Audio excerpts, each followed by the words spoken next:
Welcome, sports fans. What's going on, y'all? Here we go. It is Monday, April 6th, 2020. And lo and behold, it's another week without sports. However, it's not holding us down whatsoever here at IE Sports Radio. Y'all know the deal. I'm feeling a little jazzy right now. I don't know about y'all. Maybe you are. Hopefully you are.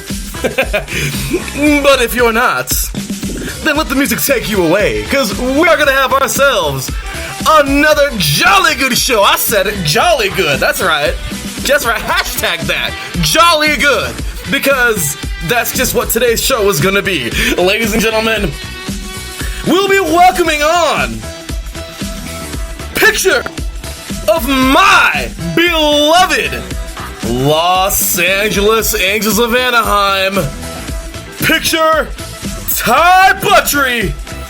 On today's show, he'll be joining me to talk a little baseball. Oh yeah, it's gonna be fun, y'all. We'll be talking about his background, what it's like to be an Angel, and of course, a little fun on the side. You know we gotta have some fun, y'all, and conversate. I hope every one of you are having a wonderful day and staying out of harm's way. As I always say, y'all, all glory to our Lord and Savior Jesus Christ. For without him, nothing is possible. That's right. And of course, big ups to all you out there listening. We couldn't appreciate y'all more, y'all. So thank you all for tuning in. It's going to be a fun one. Oh yeah, as I said, hopefully all of you and your families are doing wonderful. Because I'm doing wonderful. I woke up this morning, y'all, I'm blessed. I am blessed, and that is all there is to it. Oh yeah, baby. It's time. So, no Olympics till next year, we know. Free agency moves in the NFL, well, they have been fun. We may have racing in June. It's a possibility. I don't know if we are yet, but we might. IndyCar's talking about June, so maybe. President Trump had his meeting with all of the commissioners of the big sports leagues, and well, he's optimistic that we can get things rolling by August, which means, thank you God, we will have football, hopefully. But I want some baseball, dang it. So I am hoping that we get this thing going as soon as we can. Because no sports sucks. So with that said, y'all, go grab you something delicious, because it's lunchtime, or at least over here on the Pacific Coast it is. And if not, hey, enjoy anyway. Once again, y'all, coming up, we will have ourselves Los Angeles Angels of Anaheim picture Ty Buttry joining us right after this. You are tuned in live to the defining moment right here on IE Sports Radio, your direct feed for all that is sports.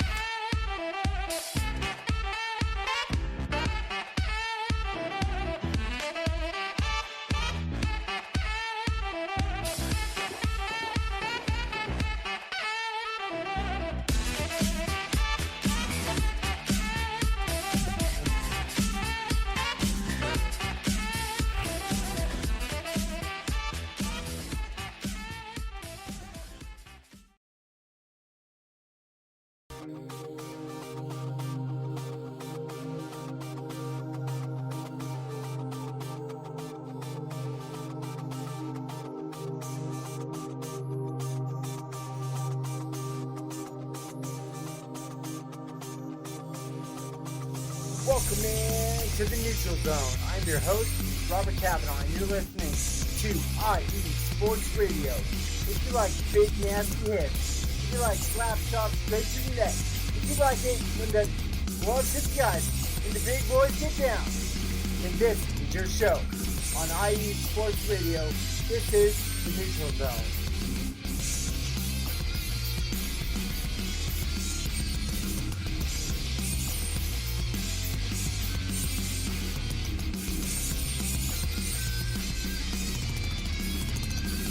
May our shots on goal always be true and straight to the net. If they are not, may they be followed up, redirected, or change collected.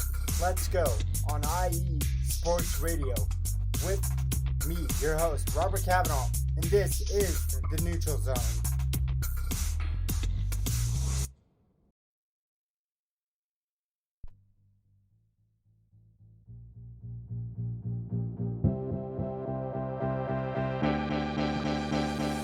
Hey guys, it's Blake Henley, better known as H-Town Blake to some of you.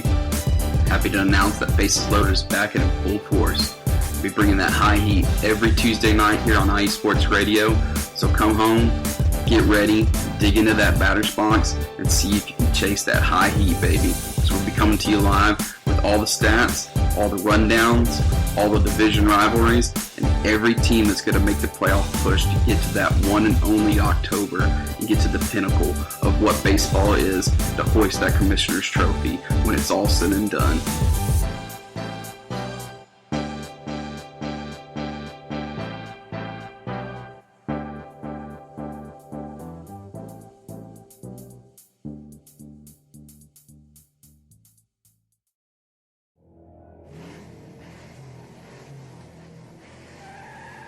Motorsports takes many forms, and there's one show on IE Sports Radio that's ready to cover it all. I sure hope you're talking about you and I, Daryl, because I know the Extra Mile is the best place to go for everything motorsports related. Yes, it is. From NASCAR to IndyCar to sports cars to everything in between, IE Sports Radio has everything covered for the fastest sport in the world. Plus, don't forget all of our random shenanigans along the way. That's right, Caitlin. So for plenty of motorsports coverage and plenty of Caitlinisms, check out the Extra Mile on IE Sports Radio with Daryl Kinsey Jr. and Caitlin Seen, Thursdays at 8 p.m.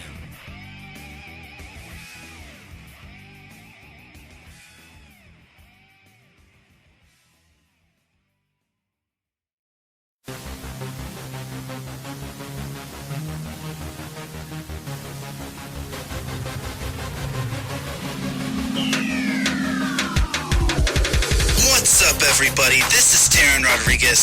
Are you a fan of volleyball? Are you a fan of Thunder Spikes? Then I have the show for you, Set Point, where I cover NCAA men's and women's volleyball, high school boys and girls volleyball, beach volleyball, and even professional volleyball. Catch the action every week here on IE Sports Radio, your direct feed for all that is sports.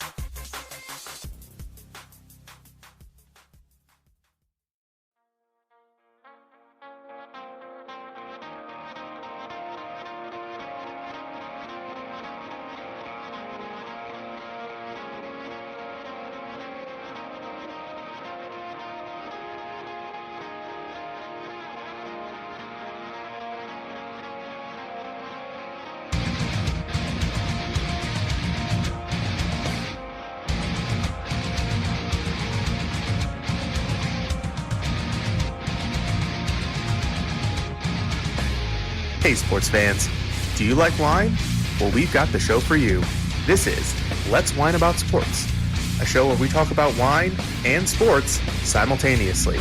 From the classic Cabernet Sauvignon all the way down to the grapes that you've never even heard of before. Oh yeah, we cover it all. And we'll talk about a little bit of sports as well. Football, hockey, collegiate, women's sports, it doesn't matter. We're going to talk about it all, and we're going to whine about it all. So join me Monday at 8 p.m. on IU Sports Radio, your direct feed for all that is sports.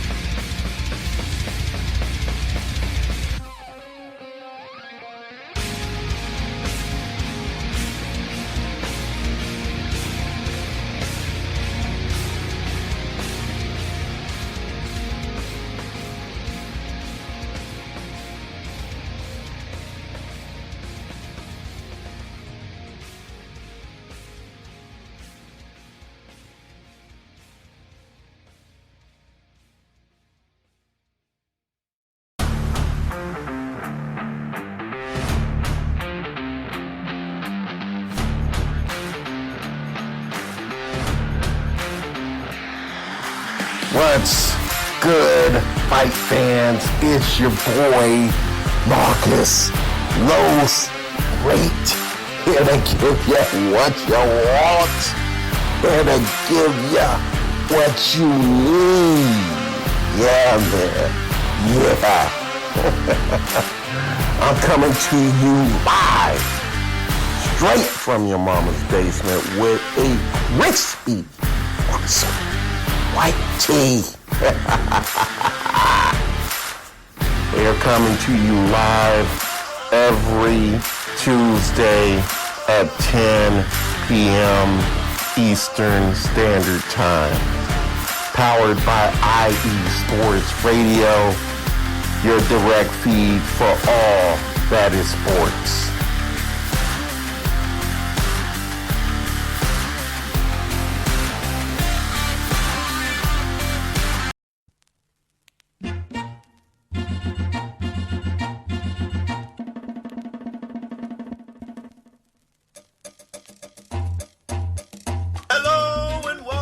To the Soccer Scoreboard Show with your host, Gabriel Montoya. This is the show for soccer, football fans, or whatever you call the beautiful game. Every week, I tackle the latest and greatest news from around the soccer world. From the English Premier League, to the World Cup, to MLS, Liga MX, and more. You can listen to the Soccer Scoreboard Show and our lineup of fantastic guests every Friday at noon here on IE Sports Radio, your direct feed for all that is sports.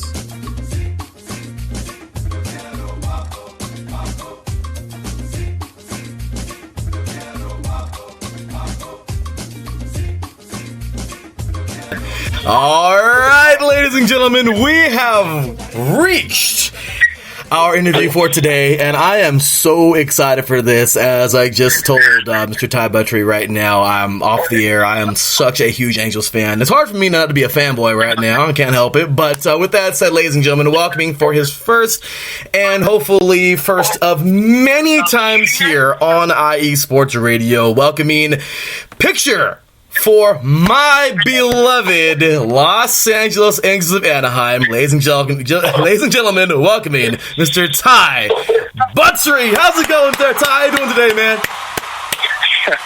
I'm doing good, man. I appreciate you guys having me on. Thanks for being such a loyal and fun, exciting fan, man. It's awesome. Hey, appreciate it. And thanks a lot, Ty. I really appreciate that. And I love this team. I have been an Angel fan my whole life. And I'll tell you what, man, when we got the news, I love Ian Kinsler. Don't get me wrong. It was great having him aboard. But when we got you, I was like, yes, like we got pitching, because I love my team. But we know that our pitching hasn't been all the best the last couple of years. So I knew we were getting a prospect. And I was like, all right, this guy's going to be awesome. And what you did last year was amazing. So seriously, man, once again, thank you for just giving your all to this organization. I love it.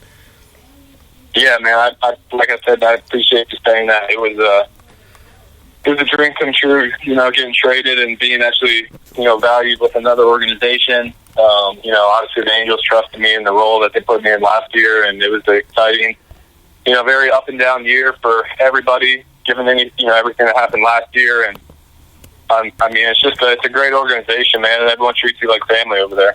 Well, I love to hear that. Small market, and you know what? Hey, even us fans, we treat our players, our favorite players out there, and all players like family. And you know what? I'm just looking forward to getting this dang virus the heck out of here so I can go cheer you and your amazing team on, man. I'm looking forward to that. I appreciate that, man. Thank you very much. Absolutely. You are very welcome. There's nothing like a game in the Big A. So, with that said, Ty, let's go ahead and jump on into this, man. So, first things first, how have you been feeling this time off? I mean, has it been kind of annoying? What's it been like having a little more extra time than you're used to?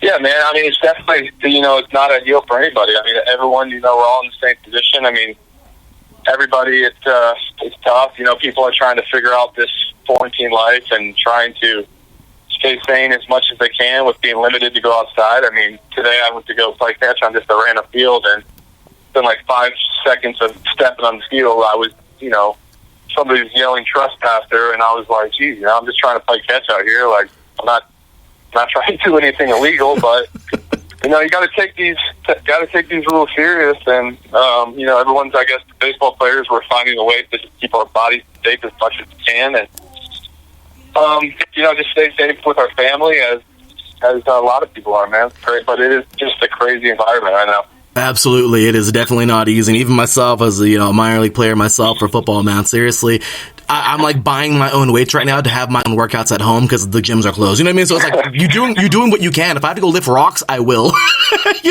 Yeah, I know. Seriously. So with that said, Ty, we're glad to have you here with the Angels, man. Seriously, I know I just said that introduction, but I can't help it. How was the road to this point?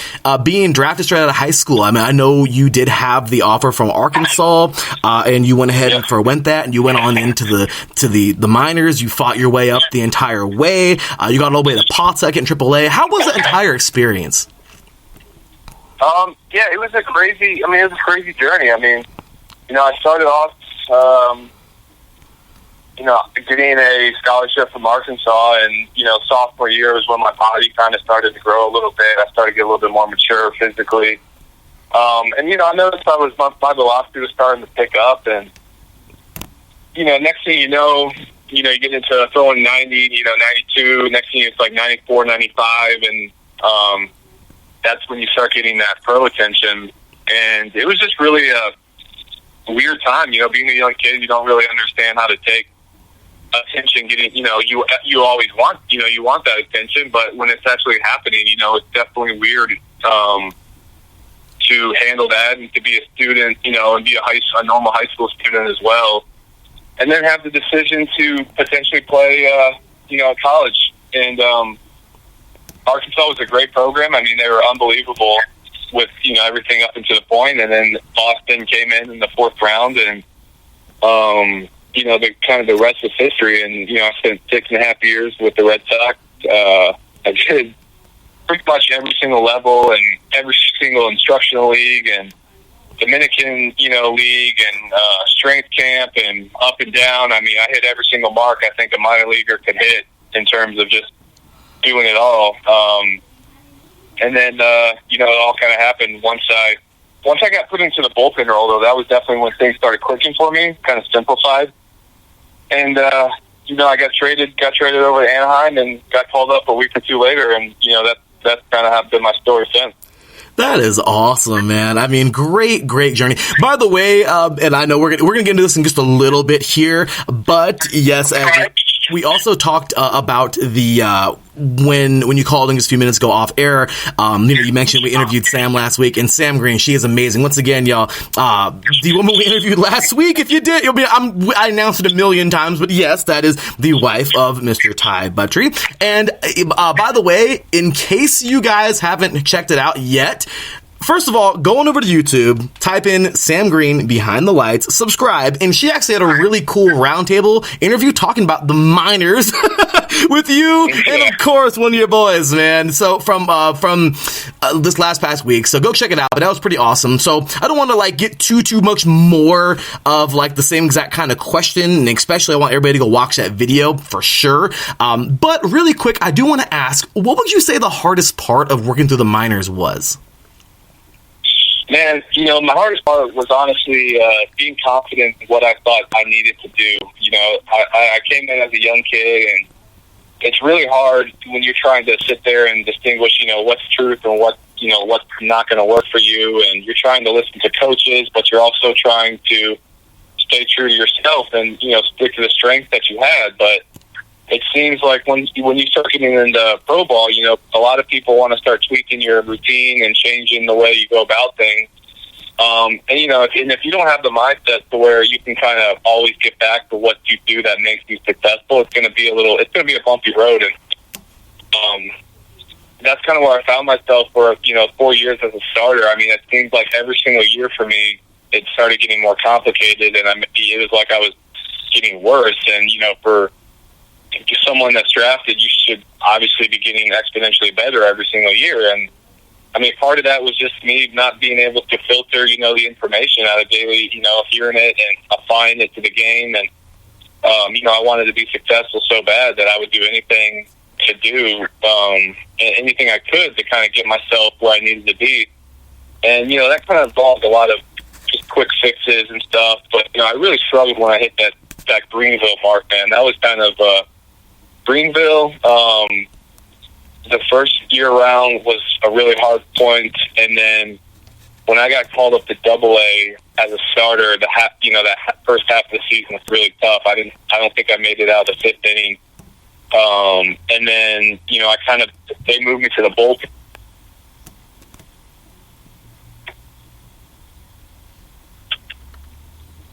Uh-oh, you there, Ty? I think we lost you there, buddy.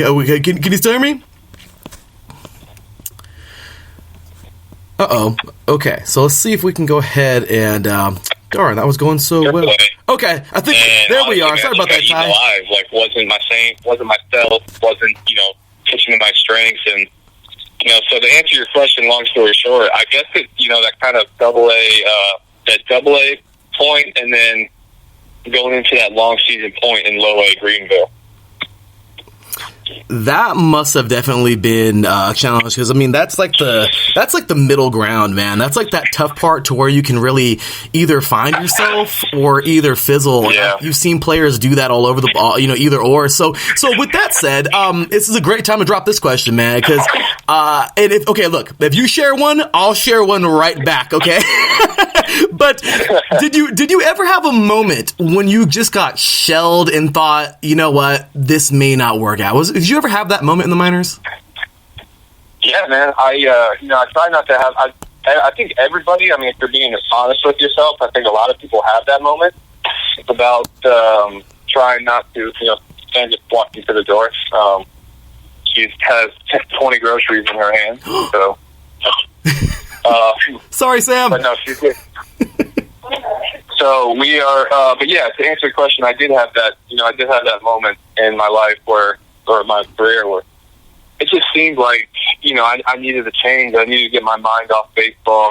And, that was, for me, that was going into, double A. And I just, I knew that I was focused so much on the game that I needed to kind of step back and, see what else was out there. And, this is 5 months into my career, for 5 years into my career. And, at this point, I'm believing that I'm not going to be a MLB athlete. So I started to actually take, some online classes, and I went back to a community college out of North Carolina. And I was in AA, literally on the bus, sitting there on my computer, taking, music 101 and all these basic gen ed classes. And, the funny thing is like putting my passion into something else other than just baseball allowed me to basically separate myself and, get my mind off of baseball. And then I finished the year there, man. And then once the following year, it's like all I needed to kind of really get myself going. You know what? That is incredible. Adversity, man. And it's like history always seems to stifle the greats, man. But you know what? The greats always find a way. What did Kevin Costner say in that movie Draft Day? He said something along the lines of, the greats, no one can ever stop a ticking clock, but the greats always find a way to slow it down. So yeah, dude. No, that's a great quote. Absolutely. And it's so true, man. And absolutely. And okay, so like I said, I would share one with you. So when I first started playing, my first year in junior college, man, I played for a big time powerhouse junior college. Long story short, man, I was owning everybody on the practice squad. I was that hot freshman coming in, thinking I was all this and that.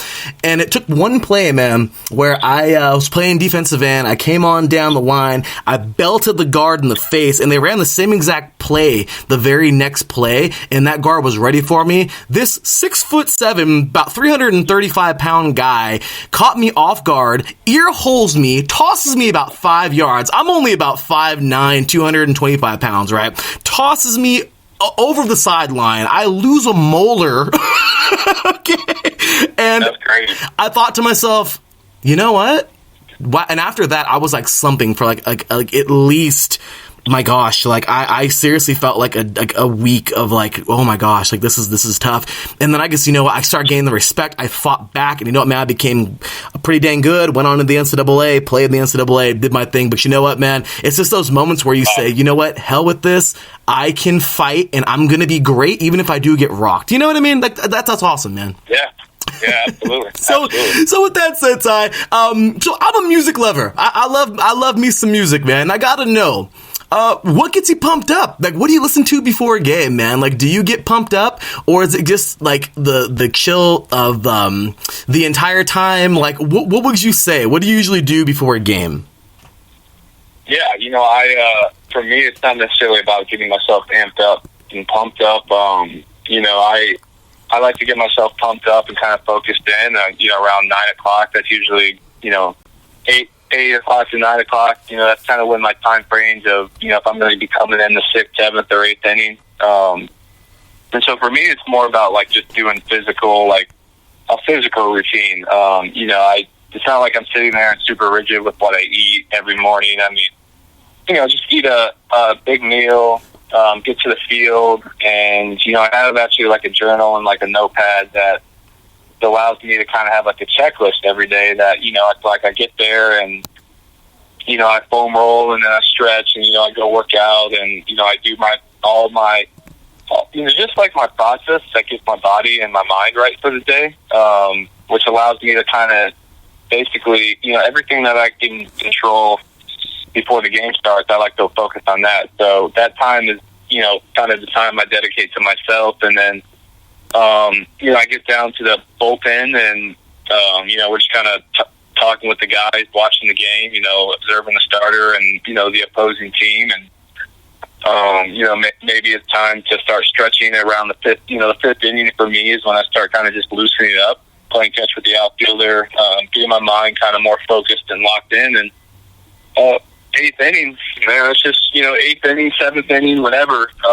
That's kind of just go time. That's when you have to be able to flip the switch, as I say.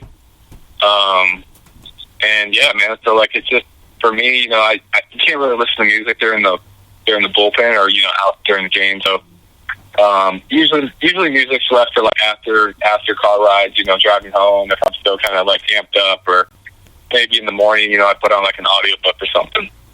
Awesome. Let's see, different preparations for different athletes, and that is awesome. You know what? That makes so much sense. That's right. I mean, you're in the bullpen. You can't have any headphones in. You know what I mean? You got so that makes all the sense in the world. So absolutely. So with that said, last week, as a matter of fact, we had Sam on last week. As you know, it was an awesome interview, and it was great talking to her. How is it?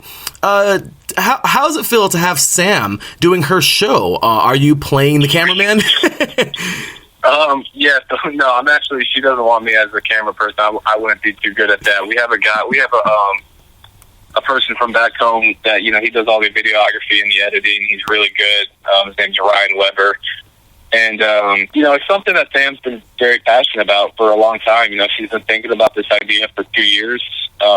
She's been on the media side, doing internships and stuff for about, 4 to 5 years. And, ever since she was a little girl. So, being a sideline reporter was something she always wanted to do. But it just was really, the scheduling didn't really allow us, if she was going to go down the normal path of doing that, it's a lot of distance. And I mean, her and we already did enough distance in the minor league. So she basically just decided to take this whole aspect and to kind of make it into the social media world and indulge herself into that. And it's been really cool. It's been a lot of learning moments. And, she's just extremely passionate about it. So that's just, it's cool to see people do it. It's cool awesome. To see, stuff that people are passionate about. Absolutely, and she definitely has a knack for it. Does a great job, and that's really cool, man. I love that, man. That support you got for each other is absolutely amazing, and I definitely, I mean, hey, husband and wife all day, so loving it, man. Exactly. So we actually have a question here from somebody in the chat room, real quick, and by our PR, one of our PR managers, Terran Rodriguez. He's also a diehard Angels fan, and he says, question for Ty. He says, when did you start playing baseball? Did you play any other sports, and when did you fully want to play baseball? That's a great question. Yeah, so baseball was, it was always a passion of mine growing up. I mean, I played football, basketball, baseball, soccer. My dad wanted me to play all this, trial sports. But, I get asked that question a lot, man. And it's kind of, it's honestly the same. I started playing baseball as pretty much, I'm sure you and everybody else started playing baseball. That just basically T-ball. It was, you know, my first introduction to baseball. I mean, my dad was always practicing out with me. I think for me, the biggest moment was, you know, when I started becoming serious was, you know, when I more, you know, later on in elementary school, early middle school, you started getting a little more competitive. You know, guys started, you know, your friends get a little bit better than you. You're trying to chase, you know, being better than them. So, yeah, man, like that's kind of that time frame. I guess it's my best answer. That is awesome. That's right, man. We all have that time where we're kids and we try so many different things, but seriously, that absolutely great answer, because it's true. You play so many different sports, and then you just find the one where, number one, you just love the most, and number two, the one that you just feel like you can excel at the best. And honestly, at the end of the day, you just kind of just go with your heart. And, well, ladies and gentlemen, as we can see here with Mr. Ty Buttry, guess what? Your heart can lead you to the MLB. So, I'll tell you, that is absolutely awesome and great stuff. So I know you only had a limited time today, but seriously, this has been awesome. I know you got a lot of busy things going on, and I know you said earlier that Sam had a bunch of groceries with her, so yeah, my apologies. Sorry, man. I won't take you far away from that. No, man, you're good. But you know what, honestly, this has been awesome, man. I know you're a busy guy and you got a lot of things to get to, but honestly, this has been absolutely amazing. I would love to have you back, and I'd love to have Sam back as well. I mean, you guys are awesome. I am such a big fan, like I said, of all of your work on the Diamond last year, and I mean, I have taken the liberty of, I always love to research all my favorite players. And I loved just looking at your story and hearing more about that story in depth today from you. And it has just been awesome, man. So I really, really hope, okay, so real quick, are you optimistic that we're going to have baseball coming up this year? Please say yes. Dude, I think we all should be, man. I mean, I think right now there's so much things going wrong in the country. I mean, you're not optimistic about something like that. I mean, that's kind of where I'm focused on. I mean, I think we're all focused on that, but it sucks, man. Like, we all want to be out there playing and stuff, but fortunately we can't. I definitely think that the season's going to be shortened and we're going to be starting, you know, around that July, maybe a little bit later time frame. But, yeah, I think if we can get the season in, you know, that's, you know, the union, everyone agrees to it. I mean, let's do it. I'm so with it, man, and trust me, they canceled my season, so no arena football for me, but hey, you know what, it sucks, but I'm training for the fall. Hopefully we get our, you know, everything back for semi-pro in the fall, but I'll tell you what, man, I am looking forward to I don't care when the season starts, you will see me, I will be the dude, I mean, like everybody else, screaming their head off in the in the stands of the Big A, and you know what, man, I just hope we get this thing back very, very soon. So, with that said, Ty, once again, man, this has been awesome. Thank you so much for taking the time today to speak with me here on today's show. And seriously, man, it has just been an absolute honor. Absolutely, guys. I appreciate you having me. Yeah, thanks for doing this. And, you know, I'm looking forward to talking to you guys in the future. Well, I definitely love to have you back. And seriously, this has been awesome. So once again, ladies and gentlemen, Mr. Ty Buttry, sir, you have been amazing. Thank you so much once again, and we look forward to have you back very, very, very soon. Sounds good, guys. I appreciate it. Thank you. All right, take care, man. God bless. All right, bye. Yeah.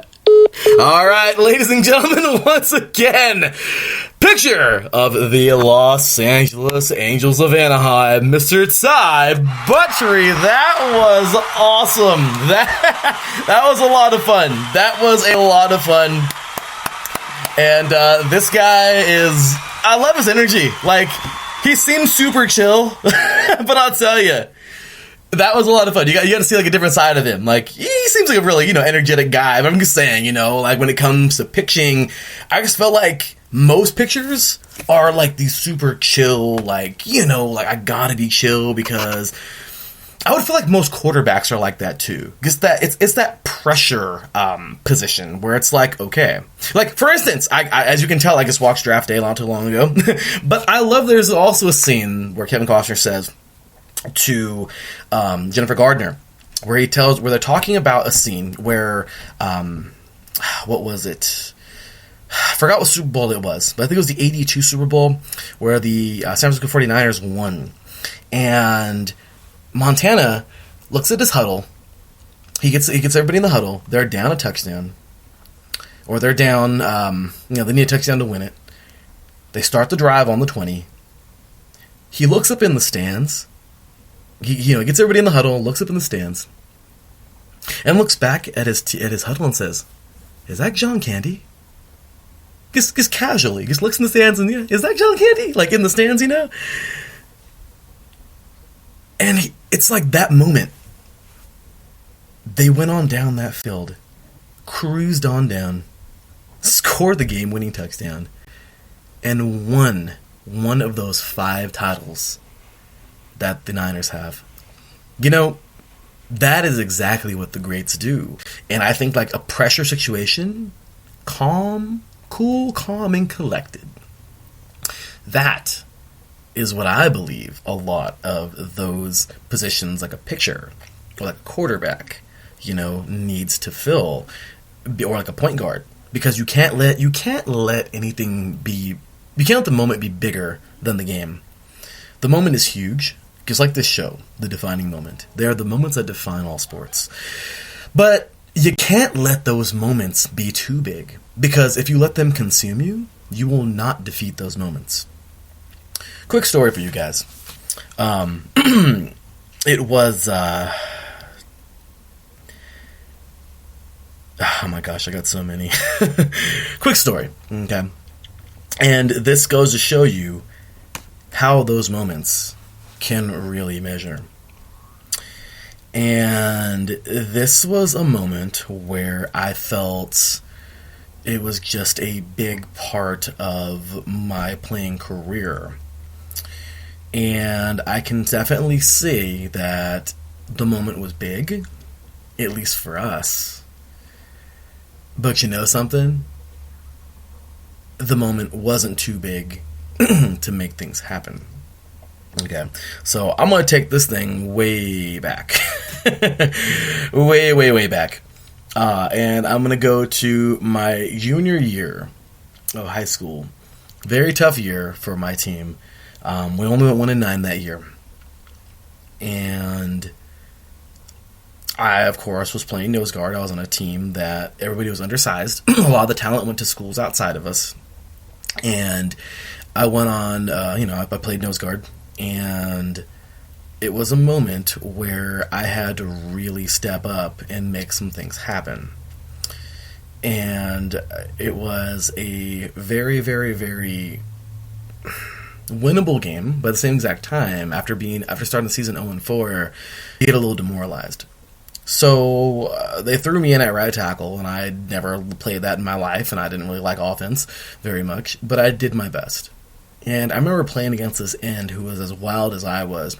And it was crazy because it was like playing against myself, and I learned something that night.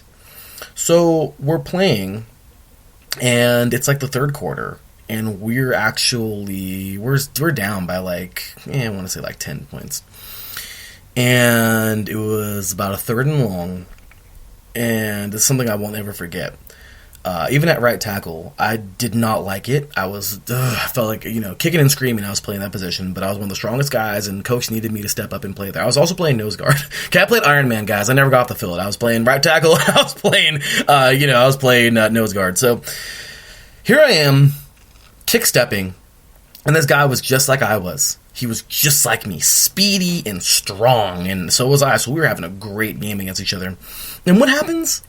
Well, I kick step, and he cuts on the inside, and it was 2nd and 10, and he smacks my quarterback. I'm getting screamed at from the sideline. My quarterback's screaming at me. My guard is screaming at me. Everyone's screaming at me because I let it up. And I'm like, I told you guys I didn't want to play this. But there came that moment where I was like, you know what? Dude, suck it up. This is for your team. You've lost 4 games already. The injuries are piling up. You're tired. Yes, no one cares. No one's going to care if you're tired in life, dude. And if you want to go on and play in college, you're going to have to face situations like this. So suck it up and be a man. So I did.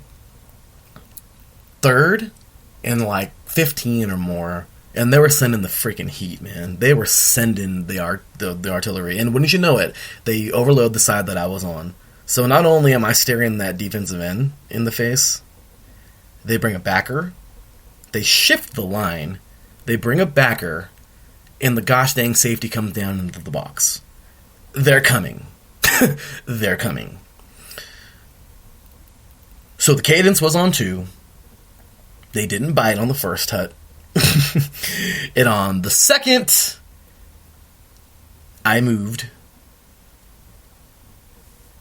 Kick-stepped, not very fast. I didn't take a long lean because I knew that outside linebacker was coming on the outside. I trusted my running back to have my back. However, he wasn't there, guys. I looked and my running back wasn't there. So I kick-step, and this gosh dang, and I knew it. I kick-stepped far because I knew that linebacker was coming my way. The linebacker smashes into me, but what happens? Something awesome. He smashes into me. I grab his chest plates. The defensive end cuts on the inside. My guard happens to see that, turns for help. I grab the linebacker, y'all, and I threw him into that end. Created a pile. Created a freaking pile. Our quarterback sees this opportunity, and what does he do? He took off. 40-some yards down the field later, we're in the end zone. We're only down by 3. And here we are now, looking at an amazing chance that we can actually win a gosh dang game after such a tough start. Well, later on in that game, y'all, I'm happy to say that it was the fourth quarter. They had a chance to come back and win it, and on the final drive of the game, 4th down, guys, or actually 3rd down, 3rd and 2, I dig deep, tired as can be. We only have a minute and a half. Wouldn't you know it? I blow up the center, smack the quarterback. It's now 3rd and 10. And wouldn't you know it, we send the dogs. Quarterback throws the ball up. One of our DBs get a pick. We took a knee and we won. Go figure, right? But it's those moments that you have to do something more than what you think you can do. It's those moments. So it was an amazing game, okay? And we played them the next year and we beat them again. It was a really good game. But I'll tell you what, guys, it's those moments that you feel like you have nothing, okay?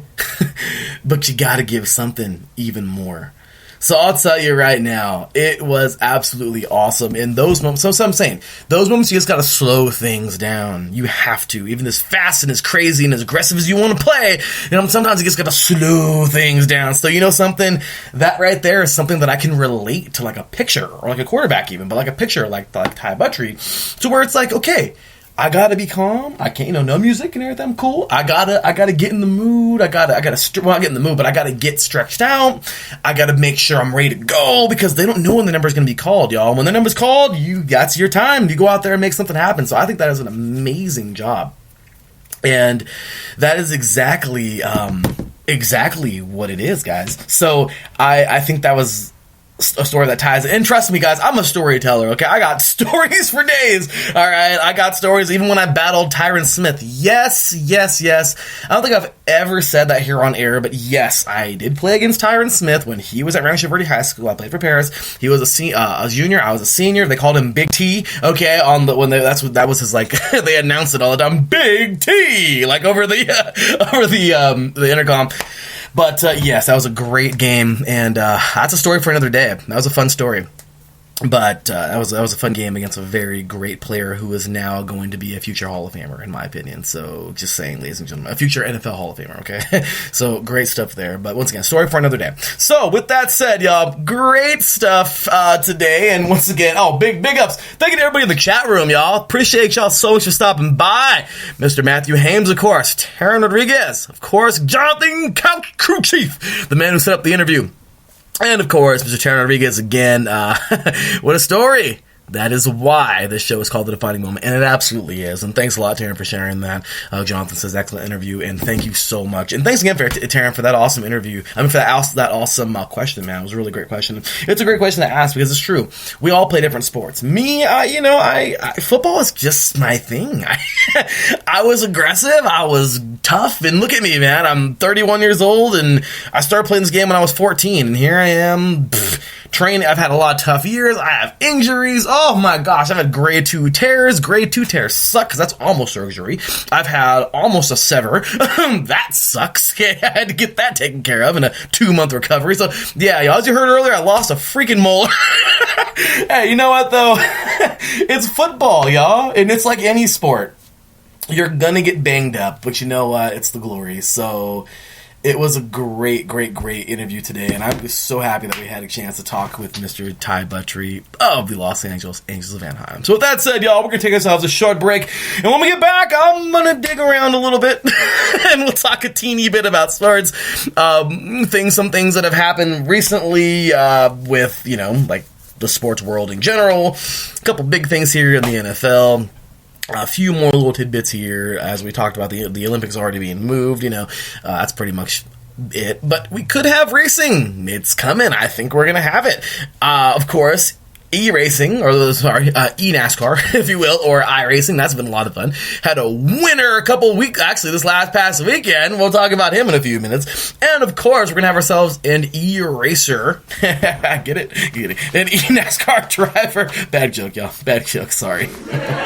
Okay, someone laughed. Thank you. All right, with that said, we're actually going to have ourselves a e-NASCAR driver coming up next week. Really excited. Mr. Blake Reynolds coming on over to join the crew of the Extra Mile. So really excited for that. But with that said, y'all, we're going to take ourselves a short break. And when we get back, well, we're going to talk some kind of sports and then we're out of here for the day. But this has been me, your boy Larry B, right here on The Defining Moment on IE Sports Radio, your direct feed for all that is sports. We will see you right after this. Attention, all sports fans! If you're someone who wakes up each morning with a list of sporting events to go along with your to-do list for the day, then you just might be a diehard. The world of sports is as vast as the ocean is deep, including the major leagues, the minor leagues, the colleges, and everything in between. This is me, your boy Larry B of IE Sports Radio, welcoming you to join me every Monday evening at 4 p.m. Pacific, 7 p.m. Eastern on The Defining Moment, a show that focuses on what really matters in the sports world, sports themselves, and nothing outside of them. Once again, tune in for The Defining Moment with me, your boy Larry B, every Monday evening at 4 p.m. Pacific, 7 p.m. Eastern on IE Sports Radio, right here on Spreaker.com. We'll see you there.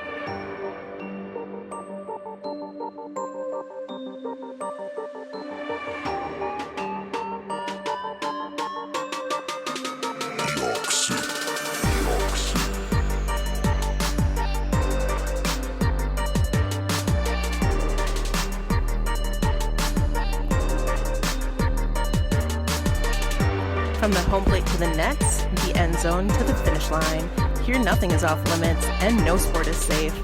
Not what it seems, with your host Caitlin Seam, bringing you sports like you've never heard before.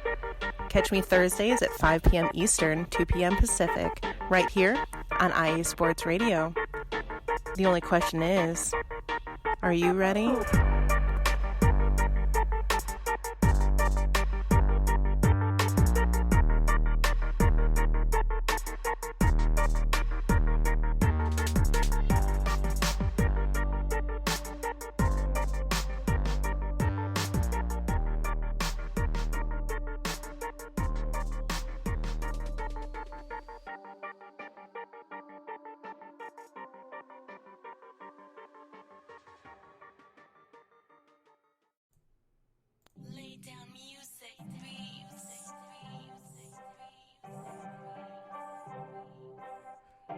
Hey, what's up, BS3 sports fans? If you love listening to the BS3 Sports Show, check out the weekend wrap-up every Monday at 12:15 Central Time, 1:15 Eastern, recapping the weekend in sports like you never heard it before. Comedy, interactive chat room, it's a must-listen. Weekend wrap-up on Spreaker.com, part of the X Squad. Check it out. You won't be disappointed.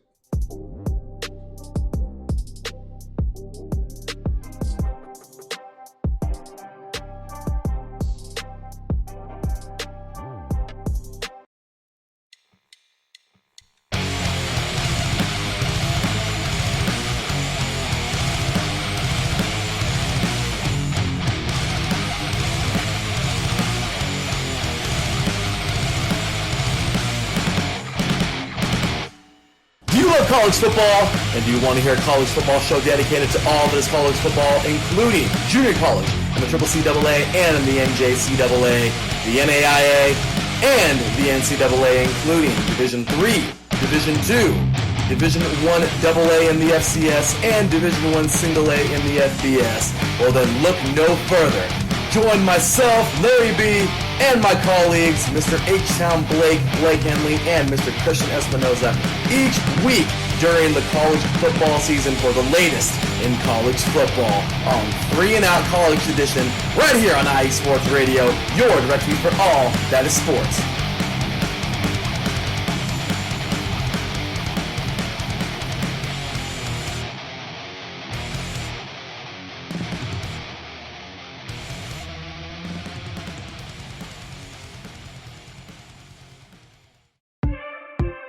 Hi, I'm Brian McLaughlin. In the National Football League, there are approximately 17 million total fans. I'm Andrew Guzman. My Dallas Cowboys make up almost 9 million of those fans. And my Seahawks have a very loyal fan base of around 4 million. That's more than 3/4 of all the fans. That's absolutely correct, Andrew.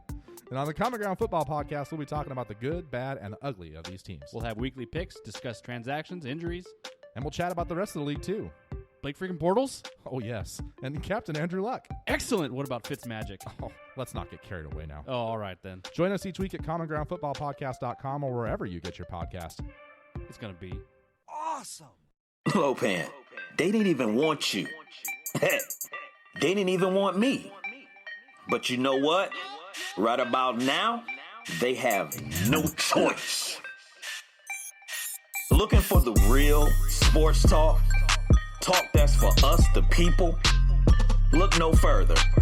The Wait a Minute Show, a prime-time sports comedy cocktail that tucks you in at night. Join me and Lopan Wednesdays at 9 p.m. Eastern Standard Time on the 2livestewsradio.com and Saturday, 8 p.m. Eastern Standard Time on the waitaminuteshow.com. Sounds like a plan to me. Ain't that right, Lopan? Indeed.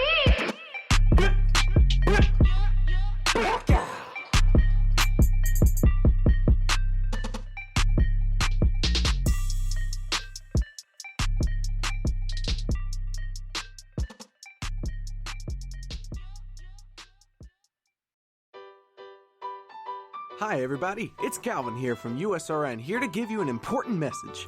Since 2017, we have done our absolute best to provide you with nothing but the highest quality of sports calls in the greatest of quantity possible. Thanks to you, our station has grown more than we ever thought. That's why, with your help, we would like to grow even further. Just think, twice the amount of your favorite calls, 24 hours of coverage, talk shows, play-by-play, game-by-game analysis, and so much more. That's right, USRN2 is officially in development. But we can't do it alone. We have set up a GoFundMe page that you can access from our homepage on the left of your screen. We also are planning special giveaways and prizes to our highest donors. Our goal here at USRN is to bring you the best calls possible at no cost to you.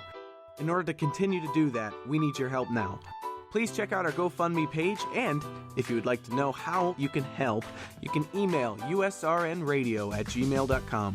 Without your support, we couldn't do what we do.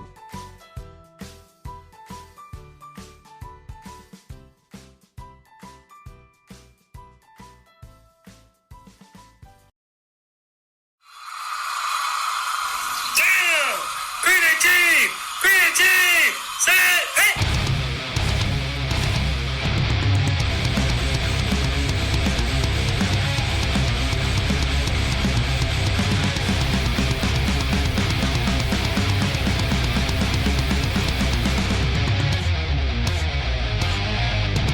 What's going on, football fans? This is me, Boy Larry, inviting you to join myself, Colin Reynolds, Mike Pat, and John Felipe for one of the most electrifying football shows you have ever heard.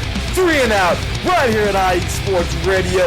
Recap of the week before, a preview of what's to come, and of course, 3 hardcore head-to-head primetime face-offs each week. You don't want to miss it. No, you don't want to miss it. And if you do, then shame on you! I'm just kidding. But it's gonna be awesome, y'all. It is gonna be awesome because I bring the thunder, y'all. I bring it every single time. The same way I bring that thunder on the field, I bring it on the podcast.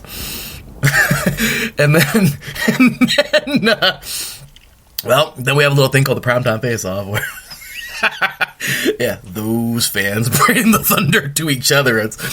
That's always fun. I know. For those of you who have never heard a Primetime Face-Off, go back and listen to one of the old ones. You're gonna enjoy it. You'll enjoy it. It's fun. Go check out Colin versus Jelani. Like those are usually the Thanksgiving ones. Saints versus Falcons. Oh my gosh, the amount of battle those two men bring to these primetime face-offs are awesome. So anyway, with that said, y'all, let's go ahead and get on in. I just want to go ahead and bring this out now, because I put up the schedule yesterday, God willing we have football. I actually put up the schedule for 3 and Out yesterday for 8 divisions in 8 days. And for anybody who does not know what 3 and Out, 8 divisions in 8 days is, you are in for a treat. Oh, and it's a delicious treat too. It's like an In-N-Out burger. If you're over here on the West Coast, I know you guys have them out there on the West and in the East. They're moving a little bit. They're in Utah now. And I think in Texas. They're moving a little over there. But look, y'all, like, if you like chocolate covered cherries, delicious. I'm fat, and though I can't eat a lot of those things due to my training, and but every now and then I'll get something delicious and have to run that thing off. But it's kind of like, something absolutely delicious of whatever you like. That's what kind of a treat 3 and Out is, y'all. So if you love football, it's if you don't, well, then it's kind of like listening to Jerry Springer. Just kidding. But all right, so with that said, by the way, big ups to the chat room, y'all. Exactly, Terry says the primetime face-off sometimes like Jerry Springer shows, except without Jerry. Yes. And by the way, also, thanks to him for promoting Ben Sutterth, man. Ben's the man, y'all. I'll share that story. I shared it before, but to all of our newest listeners, I will share that on our 6th year anniversary show on May 15th. Coming up for, our 6 years. Wow, I guess that was repetitive. But, I'll share a story of how Ben is such a great guy and how he's really helped us out here at iSports Radio in our early, just great guys. So, he gave me one of his t-shirts. That was awesome. So I gotta send him one of ours. I know I've been saying that, but gotta send him one of those on over. And, we gotta get some new ones made. But, with that said, the weekend wrap up. Terrence says the weekend wrap-up show is highly recommendable, and it absolutely is. He says you will not be disappointed. Ben Sutter does an amazing job with that show, and he really does. Ben is a great guy. He's made his own network now. Ben has done a lot of great things over there, so I just couldn't say enough positive and great things about Ben. So once again, big shout out to Ben Sutter III. Go show him some love, y'all. The BS3 Sports Show, BS3 Radio. I mean, that's what it's all about, y'all. They are such a great network, and you hear their promotions here. And that's just because we love them. They're great. They're great people, and centered out of Texas, and they do a great job over there. Lots of great shows to check out, and I gotta get on over there more often as well. So with that said, y'all, let's take a quick look here at this little schedule we put. So it all goes down on Monday, July 27th, and I'm doing this differently. Before it used to be AFC North, then West, East, and South, and it was Monday through Thursday, and then the next week would be NFC. Same exact thing. North, West, East, South. That's my particular from when I used to document and write down everything back in my high school days. Play Madden and NCAA, so write everything down. And I just was like, well, West Coast, baby, we ain't last. So I just happened to put us there. a second because I figured, well, this should go first. Anyway, so that's a weird little order that I did, and then I started to use it for this, and I know it's a weird order, my apologies, but it is what it is. So I figure I'm going to keep that order of north, west, east, south, but I'm going to keep it going with the division who won it all. So, I mean, not like anybody else in the division won anything, but the Chiefs, of course, won it all this year. So we're going to start off with the AFC West first. So, AFC West Day. We'll be starting off as the one of the premieres. This is what we like to call our 8 divisions in 8 days. Our 8-show premiere, if you will. 8-show season premiere of season 6 of 3 and Out. We'll be starting things up, and it'll be Monday. All right. Monday, July 27th. So, Charger fans, Raider fans, Broncos fans, and Chiefs fans, get ready. Sign up today. But you can earn your spot, or you can request your spot if you would like to be on for your team. It'll be 45 minutes divided. We'll have the Chiefs go last. We're just going to go opposite order, basically. I'm going to do that this year. Instead of doing a random order, I'm just going to go last team is the first, and then it's going to go backwards. Third team was second team was third, or second team is third, and then the last team, of course, the Chiefs, will be the final team. So that'll be the order, and the time will be 11 a.m. Pacific time, 2 p.m. Eastern time, to 2 p.m. Pacific time, 5 p.m. Eastern time. Now, I understand that's like right in the middle of the day. My apologies, y'all. As you guys know, this is actually training camp for us as well. So, for the Southern California Warriors, we do our practice, we do all of our practices, and we get everything going at night. At the same exact time, I will, the kids are out of school. Of course, as you guys know, I'm a substitute teacher right now, getting ready to graduate with my master's and become a professor pretty soon, but I will also be holding on to that job. This is a kind of a transitional time for me, so we will be, I won't be working that moment, but we have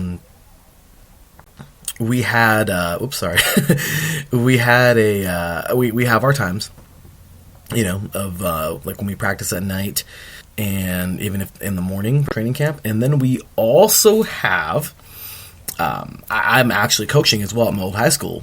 So I'm coaching, and I'm now the defensive coordinator. Really excited about that with my old high school. So I just got hired under the new coach and defensive line coach as well as defensive coordinator. So as you guys can see, I do a lot of crap. I keep up IE Sports Radio as best as I can. That's why I had to delegate a lot of stuff, but my team is amazing, and they keep everything going. So all of you out there, thank you so much for helping out. That, I'm a master, grad student, getting that whole thing done. I got a season to play. I have to work out a couple times a day. I do so much. So, but at the end of the day, y'all, you know what?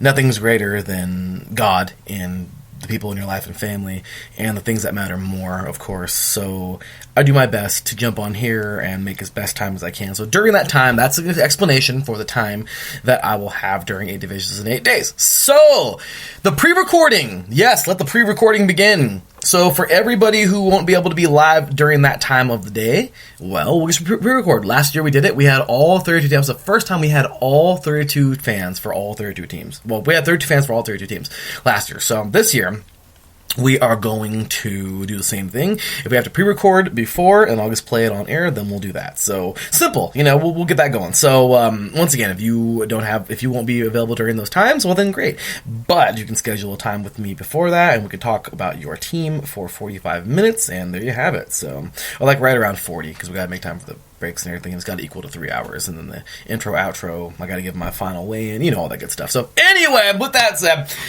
July 27th is the day. AFC West Day will start us off with 8 divisions in 8 days, and we need a little music.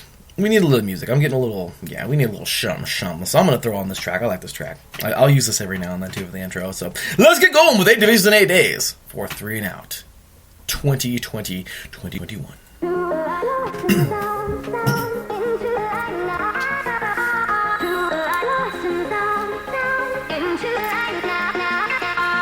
Alright, y'all.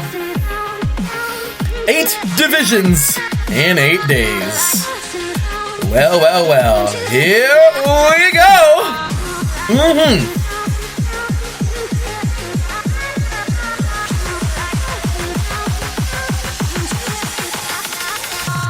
Alright, y'all, here we go.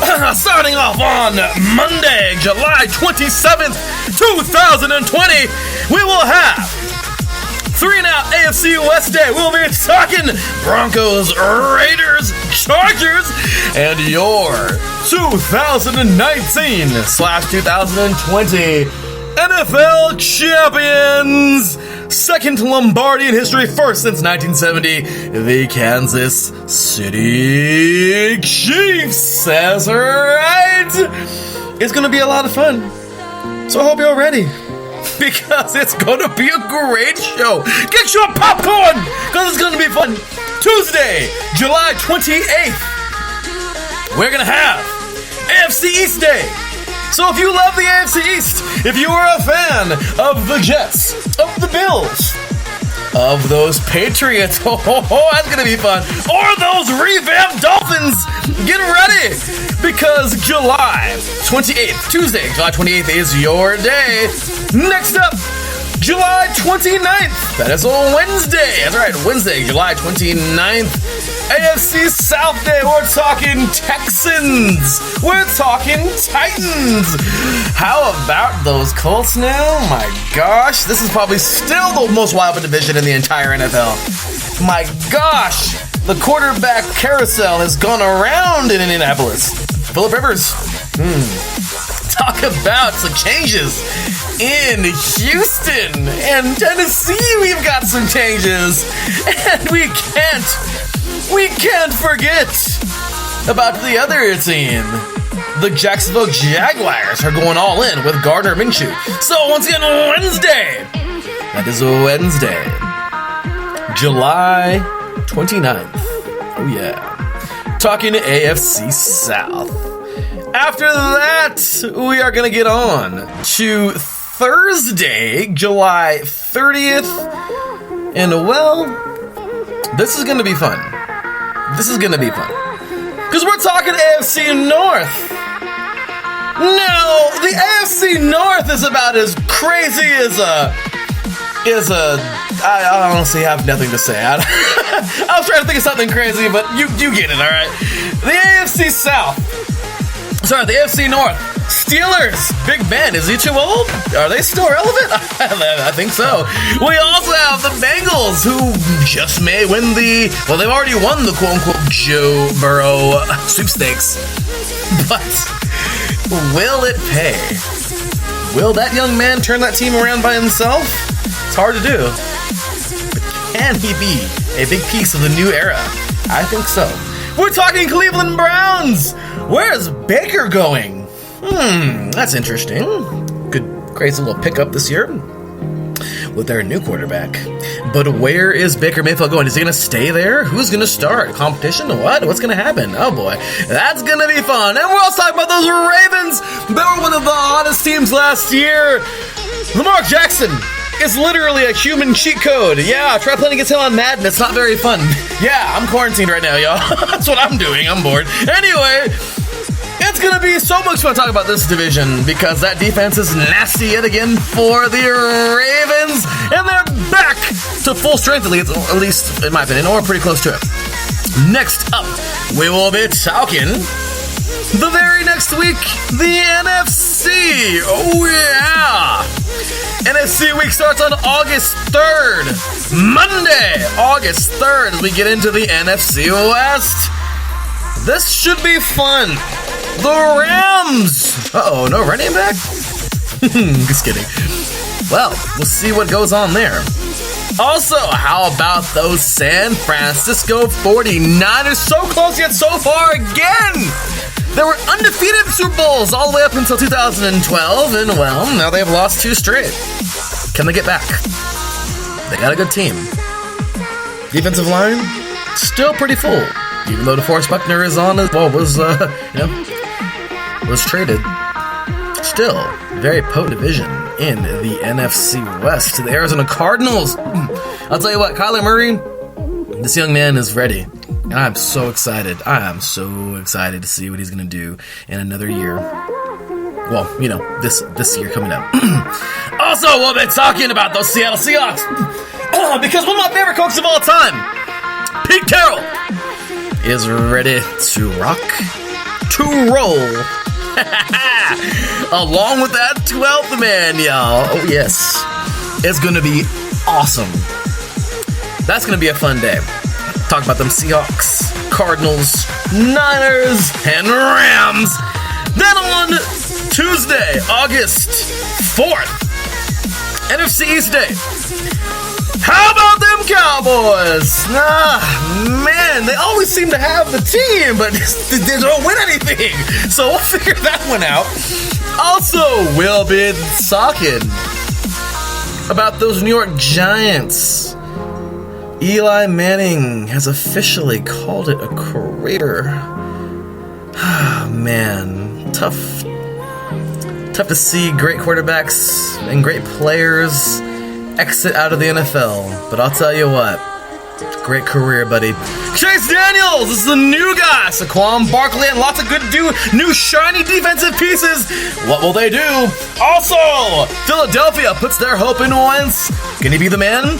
Will they get things going? And we can't forget about the Washington Redskins. Ron Rivera. Hey, Ron! Hey, buddy! You're going to be doing your thing in Washington. I'm looking forward to seeing what these Redskins can do under Ron Rivera. And then, of course, on Wednesday, August 5th, we'll have 8 divisions in 8 days, NFC South. This should be a lot of fun.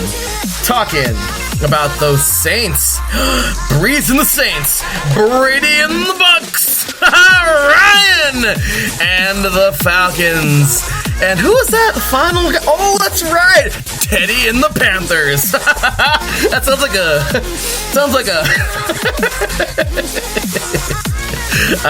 that's messed up. Sounds like a pop punk band. You know, Teddy and the Panthers. But that's gonna be awesome, y'all. I have reason to believe that those Carolina Panthers may have put together a potent team. Go read my blog. If you disagree with it, well, then that's your opinion. Those are my opinions, y'all. I'm just saying, I have hope for the Panthers. They got DJ Moore.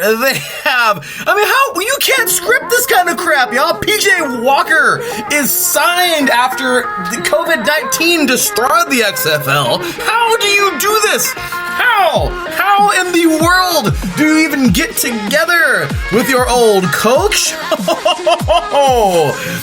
I'll tell you what. Coach of the Temple Owls from way back when. I'm just kidding. But I'll tell you what. When you meet up with your old coach, things can happen. Coach Matthew Rule is now the head coach of the Carolina Panthers. Will it be the Teddy Show?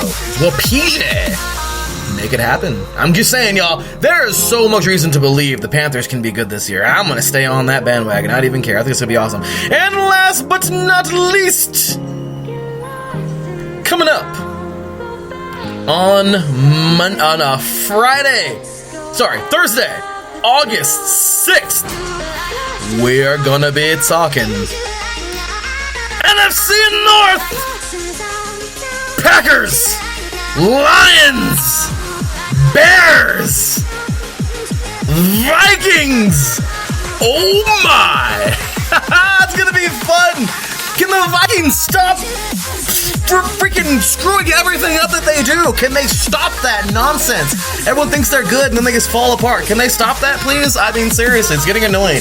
I know Caitlin's probably pissed off about that. Sorry, but whatever. I'm sorry. But Aaron Rodgers, he makes the Packers good when it's just being on the sideline and being the quarterback and not being hurt. Without him, they're like a different team. Well, he'll be there this year. How deep will they run? How about them Bears? They have a man in Nick Foles, quarterback Nick Foles, who I think is going to take them far. I think the Bears are back. I'm looking forward to that. And the Lions, you got Stafford. And how about the amount of work that Coach Matt Patricia has done? He's built that defense, y'all. We are in for a treat.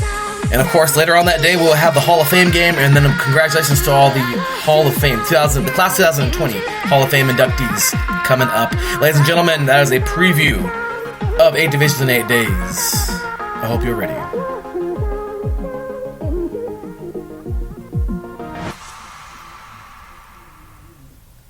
Well, there you have it. That right there is a preview of what we're going to be seeing coming up in 8 divisions in 8 days. We're going to be talking about all that and more. There's going to be plenty of moves. This is April, y'all. We haven't even got to the draft yet, so the draft is going to be virtual this year. It's going to be fun. But it is what it is. They're doing their best to not make that experience, to make that experience as special as they can for all the draftees. And you know what? It works. It really does. So I am really, really, really excited for what's to come and in the NFL, even if we have to do this stuff with virtual and all that stuff. But anyway, so really quick, y'all, I wanted to go ahead and point a couple things out.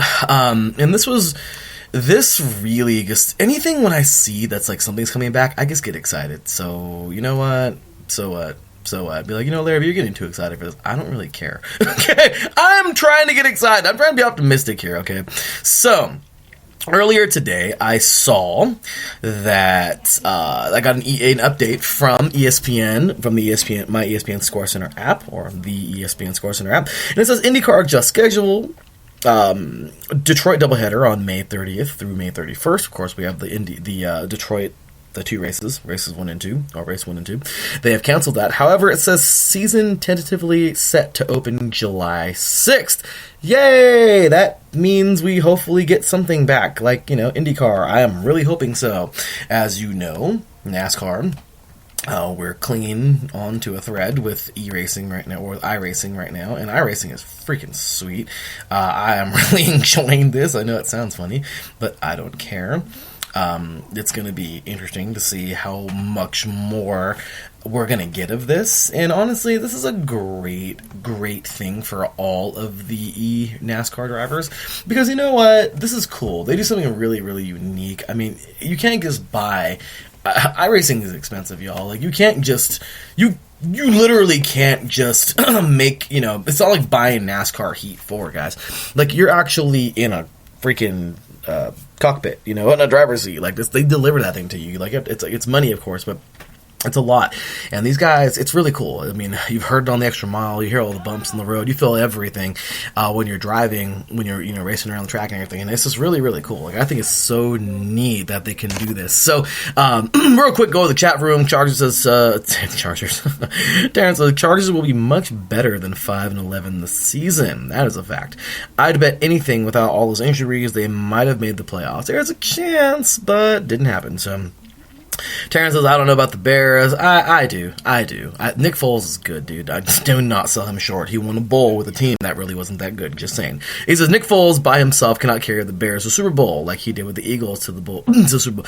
Look, I get you, but I don't know. I feel like right now, yes, the Eagles are very talented, but you know what? Let them continue to build. I think there's something special going on. I really do think there's something special going on in Chicago. No, don't get me wrong, Taryn. I think the Panthers are definitely going to do better than the Bears, but I think the Bears are going to do a little bit better this year. I'm not saying Super Bowl, okay? I am not saying Super Bowl at all, okay? I'm not saying they're going to be freaking, Super Bowl contenders or even a deep playoff contender, but I am saying that the Bears are going to be, at least better. So I'll say that. And as for the Panthers, Jonathan says here, the Panthers can be good. They just need an O-line, 2 receivers, a tight end, D-line, secondary, and a prayer. Look, Jonathan, go read my blog, okay? Because I really do think that this team, I am optimistic for the freaking for the Panthers. If there's any team that I am really excited for this year to watch, it's not my Raiders. It's definitely going to be the Panthers. The Raiders got to start doing this thing called winning before I even change my mind about them, because I love them so much. But that's my team, and you know what? I expect better out of them. So you've all heard it a million times on 3 and Out. I'm not going to go into that. But I'm just hard on my teams, what can I say?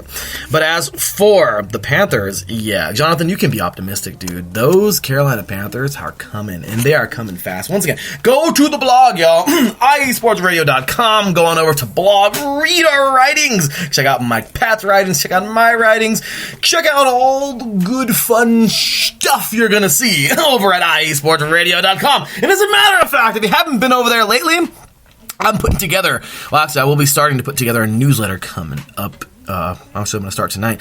But I'm going to show you all the new and cool stuff that we have over at IESportsRadio.com, and you should really go check it out, because it's really, really neat. It's a lot of fun, y'all. Like, seriously, going over there, we have all kinds of crap now. We got our podcast page, of course, where if you're listening to the podcast here, on iSportsRadio.com. Well, then, thank you so much. You're awesome. We have that, though. We're getting ready to... I'm getting ready to post up. It's going to be a challenge. So I'll get everybody's bios and all that good stuff for the iSports Radio lineup. But other than that, we have everything on here, y'all. Oh, sorry. All of our partners pages. We have, let's see here, Fans of the Month. Once again, congratulations to Miss Julie Voigt, iSports Radio Hall of Fame. She, Colts fan. She is the April 2020 fan of the month. So congratulations to Miss Julie Voigt. Also, you will see our new Periscope feed because we're going to put Periscope videos up on there. That's right. I'm just going to upload them to YouTube, screen record them and put them on YouTube, and then boom, there you go. Yeah, we're going to have that. We have our Instagram feed that's on there. It's pretty sweet, right? I mean, guys, we have a really, really cool thing going on here. So if you haven't checked out iSportsRadio.com recently, go check it out. It's a lot of fun stuff on there. And when the sports get rolling again, we're going to get back to the games of the month, of the games of the week. I'll be putting that for you up every single week. We have the schedule, of course, that keeps on revolving. We're going to have the cross-network events. You're going to see us as well as our partners, USRN, WSR, and UNB. Great guys at all of those stations, and you're going to be seeing all the collaborations we do, like March Madness we would have done this year, but unfortunately it got canceled. But we're going to be doing a lot. Le Mans, the Rolex 24, where we're going to be doing probably Memorial Day weekend coming up with, of course, Monaco, the Indy 500, and the Coca-Cola 600. We're going to be doing all that together. I mean, ladies and gentlemen, we're going to be doing a lot of really fun stuff. So, we are going to start off all that good stuff when the soon as sports come back, God willing, and we'll be good. So we got all that coming up here. We have the Repping iSports Radio page. If you want to get a shirt, there's the instructions in there. Check out our booking page, because booking, yes, we are, as you heard already earlier today, Mr. Ty Buttrey of the Los Angeles Angels of Anaheim. If you want to be on the show, hit up our boy, man, Mr. Jonathan Couch Crew Chief. Hit him up. His email is right there under booking. Go look at it. Go look at all of our upcoming guests, of course, our previous guests, all kinds of stuff, y'all. If you love sports, this is your place right here. So go check it out. Show us some love. Jump in the forum. We need some love in that forum, y'all. Talk some sports in there. Get up in there and do your thing. Become a member. Sign up for our newsletter. We got all kinds of cool stuff going on iSports Radio, y'all. So do that. Show us some love. Give us a follow at iSports Radio on Twitter and on Instagram at iSports Radio. Give us a like on Facebook. We certainly like that. And we would love for you to go check out iSportsRadio.com as well. Go check us out on LinkedIn. Just all over the place, y'all. We are freaking everywhere. So check us out on SoundCloud. We're on there now. So yeah, show us some love. And we'll show it back. We're cool. We'll get back. We'll be like, hey, what's up? We see you there. Like, we appreciate you. But thank you so much for tuning in, So with that said, y'all, we'll take a quick little look around sports, because we don't really have anything to go over boxing. Oh, really quick. Okay. I put together a really cool blog of the day talking about if the Sweet 16. I'm going to run this by Marcus and see if he can talk about it tomorrow. I might join him on his show. I don't know. But there was a really cool tournament about 10 years ago, right? Called the Super, what was it called? Gosh dang it. The World Boxing Classic. Gosh damn it. Super 6. Or Super World Boxing Classic. I forgot what it was, but it's basically the Super 6. I think Super 6 World Boxing Classic. But there were 6 heavyweights, or 6 middleweights. They got put in like a round robin tournament. They all fought each other. At the end of the day, Andre Ward won it. There was controversy with fighters that didn't continue and all that fun stuff. You get it, okay? They had a lot of good fights in there. Carl Froch, what do you call it? Froch was amazing. That guy, great fighter. Or Froch, sorry. Arthur Abraham. I said Carl Froch. Arthur Abraham was in there. We had, of course, Andre Ward. Good stuff, guys. So go check out that. Let's see here. I think Kessler was also in there, but he was one of the guys who dropped due to injury. And there were some good fighters in there though. But I proposed a new type of tournament that it's 8. There would be 8 of them. I don't want to call it Super 8 like the hotel and get propose a name that would be copyright infringement. Don't want that. But if you want to come up with a cool name for it, yeah. But go check out that blog, and I talk about the history of what that Super 6 tournament was like and what it would look like now today if the welterweights, which is the most competitive division in boxing, if those guys were to all go head to head. And I had some great fighters in there. We had some great fighters. That was influenced by Mr. Marcus Lowe's Great, the host of Gloves Off. That was a really cool segment he had last week, a couple weeks ago, we were talking about that, and I really want him to see if we could talk about that tomorrow. That'd be a lot of fun to talk about that, and that'd be really cool to see these guys go head to head in a tournament like this, where we have 2 pools, a draw. So basically, like the UEFA Champions League or like the World Cup, you have 8 fighters. You have a draw to pull out Pool A and Pool B. All those fighters fight each other in round robin, so it'll be like 2 fights a year. So this whole thing will take about 2-3 years. But then we have, the knockout round where the winner of Group A will face the runner-up of Group B. And the points, by the way, is 1 point for a victory, 2 points for a knockout, the same exact way the Super 6 did. And then it'll be the winner of Group A will face the runner-up of Group B, and the winner of Group B will face the runner-up of Group A, and then, of course, that's it. And then we have our semifinal. That is a semifinal. And then we have the final. And I think that would be awesome, because we would really find out. I know not every welterweight will fight against each other, because we're going to have 2 different pools, so there is a chance that 2 guys won't face each other, and it could be a big fight. But once again, all depending on the pool, I'm just saying, it would really show, I think, the best welterweight in the world right now, and we have amazing welterweights. I've been a boxing fan for a while now, definitely not a boxing historian, but this welter class is so deep. These guys there's so many good fighters, so I would love to see this turn of these 8 fighters go head-to-head. So once again, go on to the iSports Radio blog, give it a read, show me some love, let me know what you think. Larry, it sucks, this is terrible, you suck at writing. Or, you know what, dude, you should really not do this no more. Or, this is a really cool idea. I'm just saying, let me know, y'all, let me know something. So, going back in the chat room, let's see here. Taryn, how about the excellent 8? Hey, dude, I'll take it. That works. Hey, you know what? That's awesome, man. So, appreciate you, brother. Super, super cool. I mean, why not, right? You gotta have a catchy name. And then Taryn also says here in the chat room, talking about the Panthers, we were talking about them a little bit ago, had they not gotten rid of Ron Rivera, it'd be a little bit more optimistic on the Panthers. They certainly can't hang without the Saints. They certainly can't hang with the Saints. And the Bucks have improved, kinda. I like how he put that, kinda. Then they may beat the Falcons because Matt Ryan is, not all that good. But even they've improved in the offseason, even though they've released Dante Freeman. And yes. I'm not going to sit here and say that the Panthers are going to be like Super Bowl champions, but I seriously do think, I really do think the Panthers can make a run for the division. Did Larry B say that? I did. Let's be real. The Buccaneers, it's just Brady, guys. I'm sorry. Brady is the greatest of all time, but he's 43 years old. I know, Brady, I'm not limiting you because of your age, brother. You are amazing, but you don't really have a lot over there. I mean, the defenses, they're good, but they're... but not that I don't believe in you guys, but it's just, I think they need a little more help. He has a lot of weapons. Cameron Brate is going to be one of his favorite targets. I'll tell you that right now. Cameron Brate I would love him on the Raiders, man. Cameron Brate is so freaking underrated. Like, that guy's amazing. But he has a lot of targets. Yes, a lot of big bodies. But the Falcons are weird. They're so weird. Watch them come out and start beating everyone. Watch that happen, and then watch them kind of suck. I'm just saying, you don't know. Of course, we already know the favorite is Breeze and his Saints. We know that. But Teddy, where does Teddy in the Panthers? I love that. Teddy in the Panthers.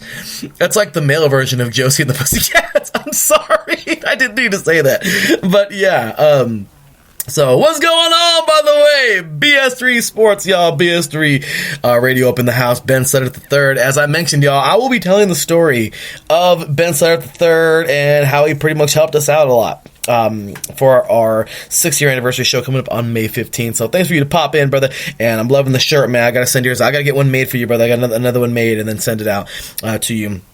But thanks again, man. I loved it. Sporting, of course. Love sporting. BS3 Radio all day, man. Great content. Great stuff. That's why we play all the drops here. That's why we show you love, man. And, Ben, we couldn't appreciate what you've done for iSports Radio, man. Thank you so much. And, okay. So, Terrence says, how about the excellent 8 earlier? That's awesome. Jonathan, the Eliminate. I love that. Oh, my God. I love that. Yes. Okay, we're going to get into that blog right now, guys. I really want to get into this boxing talk real quick. I must do this. Okay, so let's go over to my blog. Follow along with me, class. I'm just kidding. Okay, so my blog was titled, you know what? Here's what we're going to do. I am going to freaking paste it in the chat room. That's what I'm doing right now. There it is. You see that? I just posted it. Copy and paste it. Or just go to the IESportsRadio.com and find blog. But go ahead and read along with me. Or I'm not going to read it, but I'm going to give you the fighters who I think are the ones who would be in this tournament. Okay, so once again, we're gonna go off of the Super 6, what happened about 10 years ago. It went from 2009 to 2011. Okay, so it's roughly 10. When it started, 12 years or 11 years ago. Sorry. And it ended 9 years ago, so we're right in the middle of that. But anyway, so I'm going to go and give you the pool. We're going to scroll down to the bottom here, and I'm going to give you the boxers, okay? So, I gave you already the rules pretty much of what I would think. And okay, let's go over the tournament. Okay, let's get over this real quick. Okay, so this is my proposed idea for a tournament with today's welterweights elite boxers. Okay, 3 stages, 2 fights a year. I messed up. I should have put welterweight. Sorry, but see, proofreading is a good thing.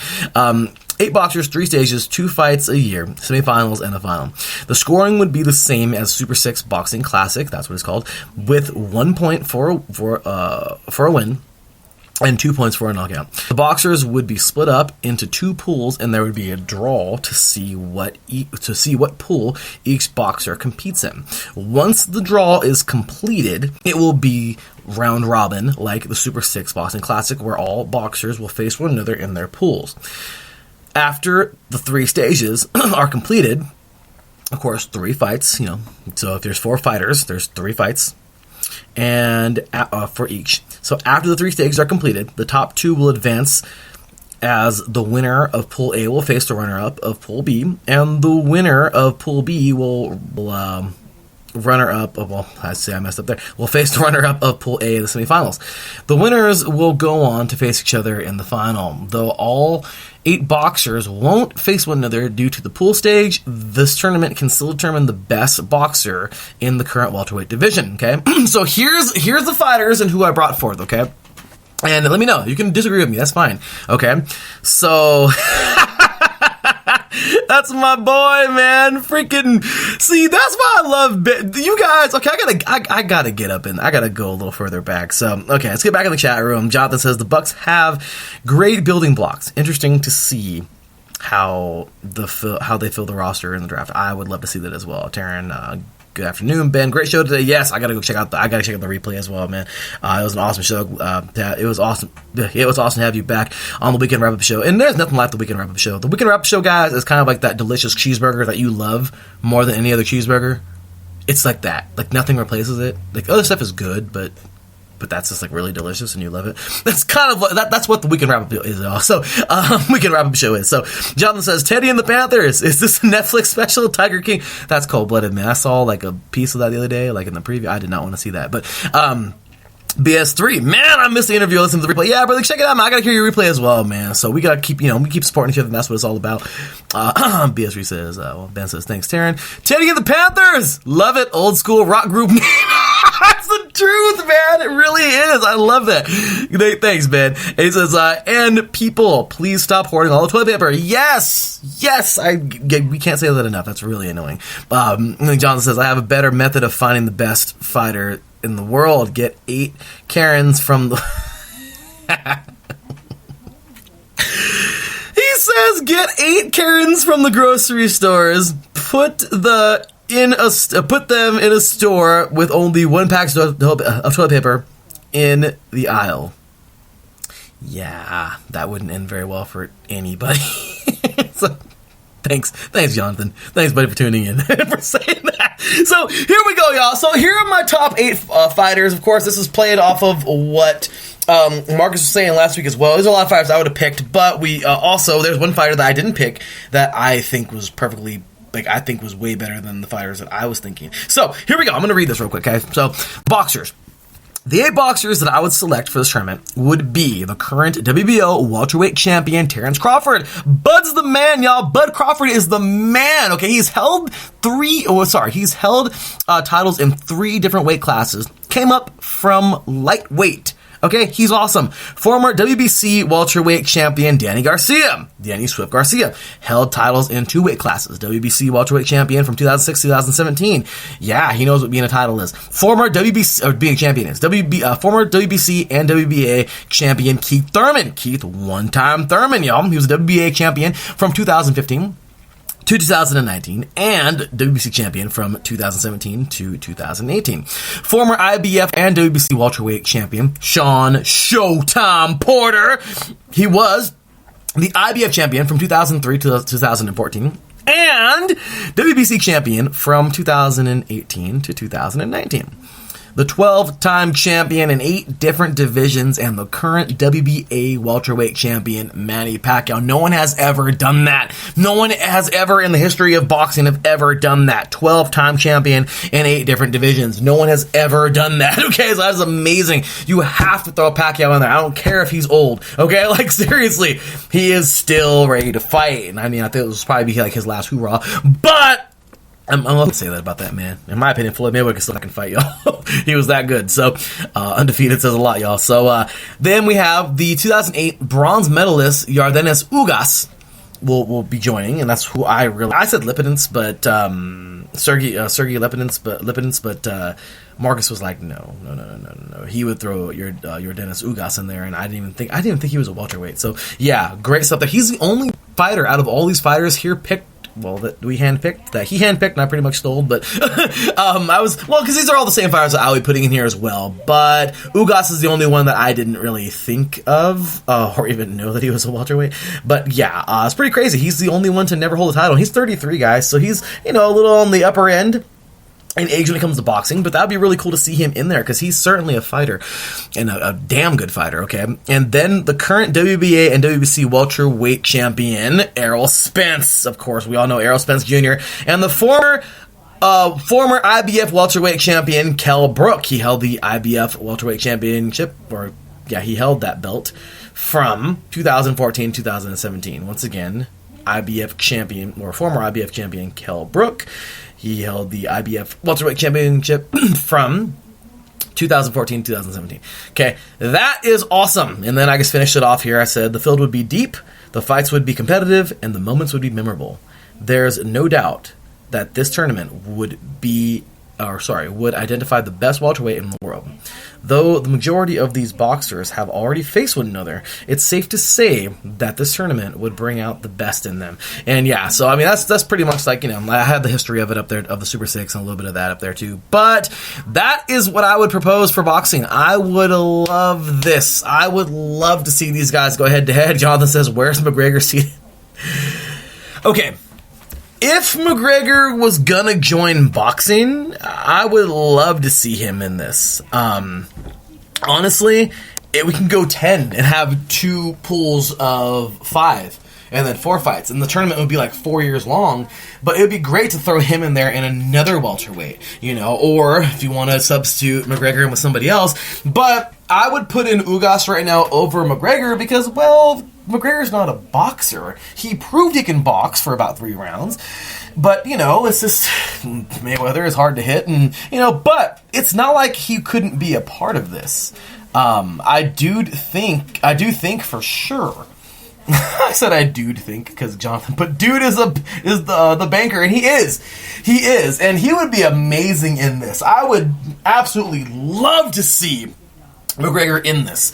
I mean, we might have to change the title, like you said, the fights to 10, the best 10 welterweights, because McGregor is a scrapper, man. I mean, just because he's a mixed martial artist doesn't mean he can't throw hands. Doesn't mean he can't box. And he lasted with Mayweather for a long time in that fight, and he also did really well, like I said, the first 3 rounds. The guy is without a doubt a fighter. He's just not a full-on boxer. If he were to convert to full boxing, just for this tournament and get a good year under his belt, or maybe even 6 months, and just train boxing. Honestly, I think McGregor would do really good in this tournament. So yeah, Jonathan says you want it to make money.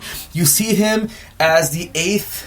You see him 8th as the wild card, and I think that'd be pretty good. I honestly would be great. This is hitting the bank, hitting the B8NK. Nice play, nice addition there, man. But honestly, I think that'd be a great tournament. I really do. I would love for this to be a tournament, and I would hate to throw Ugas out, but I mean that would be the only one that I would have to switch him out with if it was going to stay 8.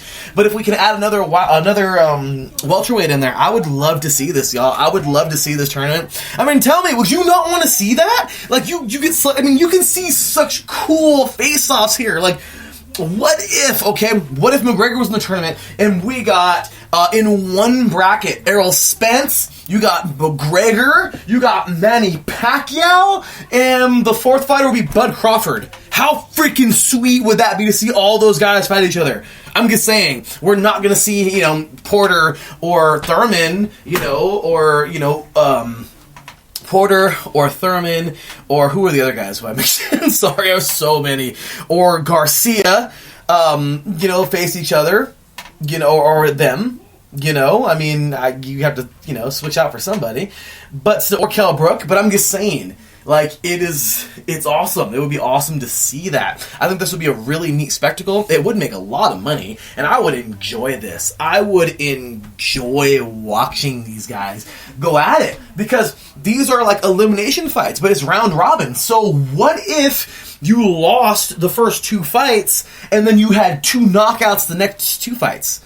Or no, I'm sorry, it would only be 3 fights. So what if you lost 1 fight, you won 1, you're on the bubble, and you gotta win it. You gotta get a knockout now, which is kind of, cold-blooded. But I mean, like, you know what I mean? Like, it sets up really cool scenarios. Like, I'm just saying, I think this tournament would be awesome. It would be great for boxing. Everyone and their mother is talking about MMA overtaking boxing, and let's be real, it really has. I am not really a fan of MMA. It's not that I don't like it. It's just I was born a boxing fan, and I stick with boxing. I love boxing. It doesn't mean I don't like MMA. It doesn't mean I don't like submissions. The one thing I don't like is submissions. That's like pulling hair. I'm not a submission person, and a submission artist would be like, "Well, let me snap your leg." I get it. I get it. And it is an art, and I'm not saying that's not an art, but I'm just the old school. Let's throw hands and let's fight type of cat instead of I'm gonna snap your leg or your arm or whatever. I just favor boxing. That's why in MMA, when I see a good scrap and there's 2 guys who are punching the hell out of each other, or even 2 girls, that's a good fight to me, because they're punching. I'm not really a fan of kicks. I'm not a kick kind of guy. I'm all fists. So as you can see, I love boxing. But MMA has really come a long way. Dana White has done amazing. I cannot respect that guy enough. He is the pit bull of commissioners, because he doesn't care. He's like, I don't give a crap about the stupid virus. I don't care. Like, the show must go on. You know what I mean? Like, he's a tough dude, man. He's just like his sport, and he really does a great job. I have so much respect for Dana White, man. He is a great dude. Regardless of what anybody want to say about him, I think the guy is a great businessman, and he does a great job of, being the commissioner of the UFC. So yeah, if boxing already has that like black eye of like, well, it's not that good. It's not what it used to be. And it's boring, and let's not forget it's fixed, because everyone thinks everything is fixed. Who knows? Fights may have been fixed in the past. What do you do? We don't know that. Maybe they were, maybe they weren't. But I do know that to save boxing and to give it something, I think this would be great. Yeah, Jonathan says in the chat room that 8 is the perfect bracket, and I think so. I'd hate to not put Ugas in there, but if he would be the one that would be out, then yeah, I mean, I'm just saying, how cool would it be to have a tournament like this? And it would make a lot of money, and I would really enjoy seeing all of these fighters go head to head in a tournament like this. Okay, so I've said that a million times already, my apologies, but I just think that'd be really cool, a cool idea. So go check out the rest of the blog, in our blog, on the iSports Radio blog on iSportsRadio.com, and there you have it. Okay, next up we're getting a little bit into motorsports, because motorsports are awesome. If you don't like motorsports, then what's wrong with you? I'm just kidding. But I do love me some motorsports. So, as I mentioned, we do have IndyCar that could possibly be coming back in June. Yay! Where's that applause button at? Yay! Yeah, I kind of went a little... I didn't hit the pause button correct. I mean, The applause button corrects the first time. My apologies. But I want to see something back. Gosh dang it, it's annoying with no sports. So if IndyCar is the thing, then come on. I mean, I want to see some IndyCar back. Nothing official yet, but once again, as I read from earlier from that post, we are looking forward to possibly be coming back soon. Let's go, Indy. I want some kind of racing. And let's just really quick, I have got to get to show some props, man. Got to show some props to NASCAR, man, because this is so cool. I mean, seriously, I get it. iRacing may not be the actual experience, but you know what? It is as close as you're gonna get, I think, in my opinion, right now. And even like as close, you've heard some of the drivers, Quinn Houff and even Angela Ruck, and you've heard them talk about how it's actually pretty realistic. I know that. Not all the drivers are fans, I am sure. But you know what? It's close enough right now. And I think it is awesome. So, this last past week was freaking sweet. Super cool. Actually, yesterday, we had the winner. And this was super cool. William Byron. Because, well, William Byron, he drives Team 24. I'm just saying, Jeff Gordon. But, you know what? He does a great job, man. He does. Great job yesterday. He won the Food City Showdown. So he did the thing yesterday. I'm watching his burnout right now on NASCAR.com. I'm going to retweet that. Well, actually, I just did. But William Byron got it done, y'all. He wins in the last great Coliseum, if you will, Bristol, Tennessee. I want to see the freaking Thunder Valley Showdown again. Can we make that happen? NCAA, can we make that happen? Watching Virginia Tech and Tennessee in a rivalry game, well, duh, the rival, go head-to-head in Bristol, or in the, in the middle of the racetrack. Like, it's really tiny. You can put a football field in there. It's like, it was so cool seeing that a couple years ago. I want that back. I really want to see that back. I don't know why they stopped that, or why they haven't gone back since. I'm pretty sure Jonathan will probably have the scoop on that. I'm just saying, Jonathan's like the Snapple of sports, guys. Like, he has all kinds of fun facts for you. But I'll tell you, it would be awesome to see that. But anyway, congratulations once again to William Byron of Team 24, of course, or of the number 24. Looking forward to this, and looking forward to more iRacing. And you know what? At least it's something. It's freaking something. That's all. At least it's something. So, Terrence says, I'm trying to get into motorsports. So far, I'm more into it than before, thanks to the Extra Mile. The Extra Mile is amazing. If you haven't checked that show out, everybody, go check it out. Great stuff. Motorsports are awesome. The NHRA, hopefully we get that back. But yeah, everything's on pause. Formula One, not even sure if that's going to happen this year. But if we get Indy, I'll take it. I love IndyCar. That'd be awesome. iRacing right now with NASCAR, I'll take it. I'm loving it, and that's where we are. So as of right now, y'all, that's really all we got. We don't have much of anything else going on. The MLB, as you heard earlier with Ty Buttrey, he definitely, he's optimistic. Everyone's optimistic that we're going to get some kind of season. Even like last week with what Sam Green said, she said that even if it was like a short season where we only play once, like that's it. Like, where we just, home or away, whatever, like just chop the season in half and play. I think that was what she said. But if we need even if we get a shortened season, we get baseball. And I would love that. So, Jonathan says here, shit tons of horsepower with a bunch of pissed off guys after. Motorsports is amazing, and yeah, motorsports is awesome, and I love it, and there's nothing better than, I'll tell you what, the horsepower. For those of you who have not seen my videos from the Auto Club Speedway from earlier this year, from March 1st, about a month ago, I went. It was an amazing race for the Auto Club 400, and I'll tell you right now, nobody that day, I don't care who you were, man, there wasn't a driver that day, okay, whatsoever,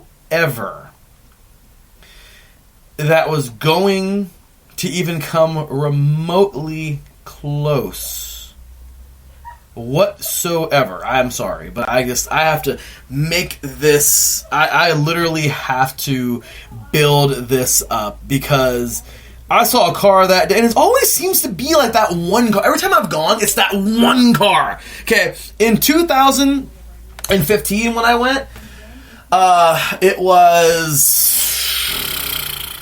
Keselowski. It was Brad Keselowski. Nobody was going to touch him that day. He got a run. Actually, you know what? No, I think that was the first time that was actually really competitive. That day, freaking, what do you call it?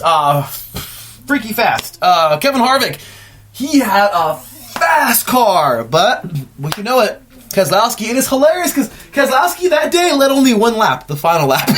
You know what? You hear so many drivers say that. You know what? If I'm going to lead any laps, it's going to be the final lap. And that's what I'm talking about. So, awesome stuff there. The next year, 2016, was when Jimmy Johnson had the Superman paint job, the paint scheme. That was so cool. And it was awesome to see him win there. Unfortunately, that'll be his last victory there. This year, I was cheering him on. Everybody wanted to see the 48 in victory lane. But this year, nobody was going to touch Alex Bowman. It was the Alex Bowman show. I mean, seriously, like, you weren't beating that guy. Like, that car was so freaking fast. The number 88 was gone. Like, nobody was touching this dude. But Taryn, just to tell you right now, nothing is like being there, man. Like, yeah, you watched on TV, oh, they're going around in circles, whatever. No. Dude, like, when you're there, the rush, like, the speed of these cars, the loudness, well, the noise. I mean, seriously, and the takeoffs are my favorite. When the green flag drops, man, either from when the race starts or a caution or, restarting from a stage, and they're all together and they're all humming together and the green flag drops and they all rev up. Dude, the freaking stands shake. Like, it is amazing. Like, I love NASCAR. That's always my first love in motorsports. And then, of course, the NHRA. I love the NHRA because, well, I have apparently been to a few. My mom told me before that my father loved the NHRA. That's why I'm such a big Force family fan. My dad's driver was John Force all day long. He loved him. That's why I'm such a big fan of the Force family. I'm a huge fan of Brittany Force, and Courtney too. And actually, I love them all, okay? But, Brittany's my driver. She's awesome. And I love Top Fuel. So, I'll tell you right now, I just really, really, really, really want to get back there. I couldn't go this year. I bummed out. I screwed up with gambling. I'm thinking it was going to rain. It was going to get rained out. Didn't have a lot of money. I figured, well, if I go, they'll just tell me to come back. And I didn't know if I had enough gas. It was crappy. But anyway, with that said, let's go on over to the chat room again.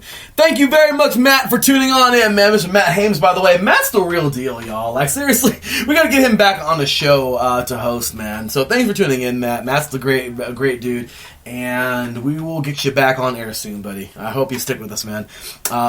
Jonathan says here, Fontana is all about handling and rhythm. If you're not in sync with the bumps, and there are bumps on the back straight, everyone looks at those beautiful palm trees. My dad used to tell me that. The palm trees are on the back straight, and they're beautiful. But if you don't have those bumps, like, it's a trip. Like, there are freaking bumps, and it's like up and down. I mean, your shocks better be good. Like, I mean, I'm just saying. But yeah, Jonathan says here once again, Fontana is all about handling and rhythm. If you're not in sync with the bumps, or you can't keep your four tires under you, it's game over. And it's true.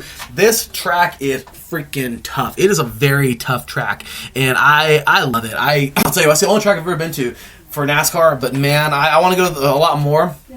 I definitely want to go to Super Speedway like Daytona or Talladega, but man, Auto Club is so cool. I love this entire... I love it. I love the Auto Club Speedway. The freaking Terminator was filmed there, guys, before it became the Speedway. Yeah, ask Daryl all about that, or actually ask Jonathan about that. One of the final scenes of one of the Terminator films, but what was filmed there. But yeah, so Jonathan says, and drivers year to year might lose the feel for the track. And seriously, it's a challenging track. It really is, Jonathan, because yeah, I mean, it is such a tough one, and it's like you have to be so precise when tuning your car. You can go 5 wide. I mean, it's that big. The banks aren't as high. Everyone likes to compare Michigan to California and California to Michigan. MIS, of course, Michigan International Speedway. And those two tracks are very similar, but I love the width because there's so much racing. You can pick a line, and any line can work for you. Just pick one. Like, it's really cool. Like, it doesn't force you to run one line. It's not a tire eater like Atlanta. Actually, probably is. Jonathan will beg to differ. But I don't know too much about that. But I'll tell you right now, it is a very good track, very fun, competitive track, and I love being there. I do. I love being there, so I can't wait to be there next year. I'm so glad that we get to see this, at least this race. I'm so glad I get to be there for this race before this whole COVID-19 thing happened, so the outbreak, so just God please help us all, and let's just get back to racing and sports soon. So let's see here. Matt says, I'll be back, taking a break for tax season, but we'll be back stronger than ever. Well, look forward to having you, Matt. Look forward to having you back, brother. And Taryn says, great to hear, Matt. I'm looking forward to it. So are we. So, with that said, y'all, that was a little bit of motorsports talk there. Not a whole bunch to get into. And here we go. I mean, just kind of going down the line, y'all. We don't really have anything here on the ESPN Sports Center app. Once again, everything is pretty much closed off. I mean, sucks, no college sports. Taryn was talking all about that with volleyball the last couple of weeks, or last week, as a matter of fact, on Set Point. Catch that tomorrow. And then that's that. So, we're hoping for hockey. We don't know. We'll see. We're hoping for baseball. We don't know. We'll see. We're hoping for basketball. I don't know. We're hoping. We'll see. But if anything, I know it sounds really selfish, but it just happens to be the time when the season comes back. Hopefully we get football back. Hopefully we get some kind of auto sports season. Hopefully we get something back, y'all. I'd love to see, I don't know if UFC's still going. I think they are. Or I don't know when they'll be back to I have no idea. But hopefully we get boxing soon, UFC soon. I just hope we get more sports coming back. So, with that said, y'all, it's about that time. It's about that time. 2-hour show today, but hopefully you enjoyed it because it was a fun one. With that said, do y'all know what time it is? Do you? Because I know what time it is. It's time to bring it home.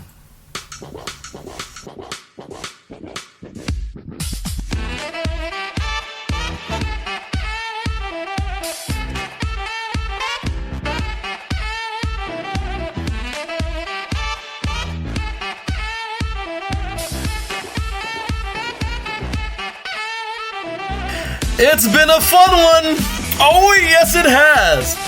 First things first, I want to say thank you so much to Picture of the Los Angeles Angels of Anaheim, Mr. Ty Buttrey, once again, for stopping by today's show to talk a little baseball, talk about him coming up as a player and all kinds of fun stuff. Also, I want to thank once again Miss Sam Green for stopping by last week. She was awesome. Her husband was awesome today. I want them both back as soon as we possibly can. Those two people are awesome people, and I am such a fan of them. I really am. So I'm excited to have them back.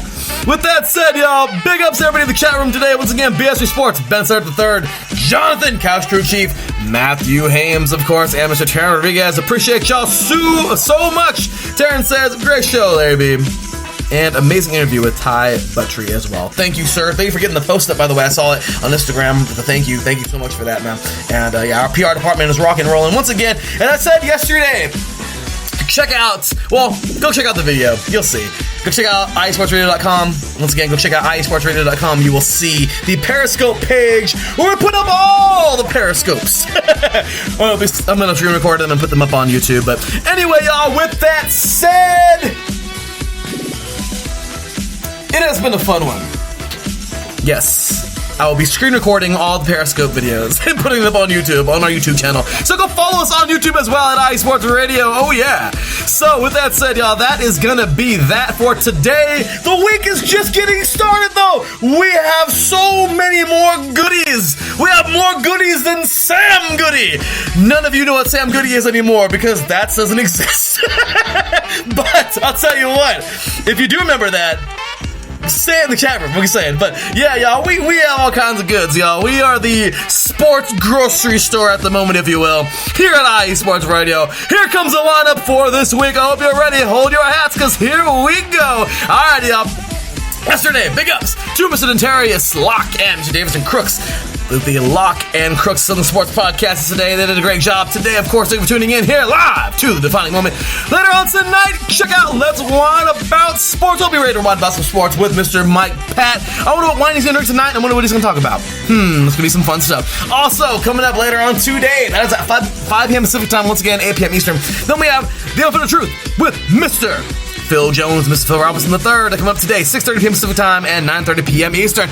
After that, Set Point tomorrow, 5 p.m. Pacific time, 8 p.m. Eastern. Check it out with Taryn Rodriguez. Also, on Thursday, to add to that, tomorrow, coming up 7 p.m. Pacific time, 10 p.m. Eastern, Gloves Off with Mr. Marcus Los Great.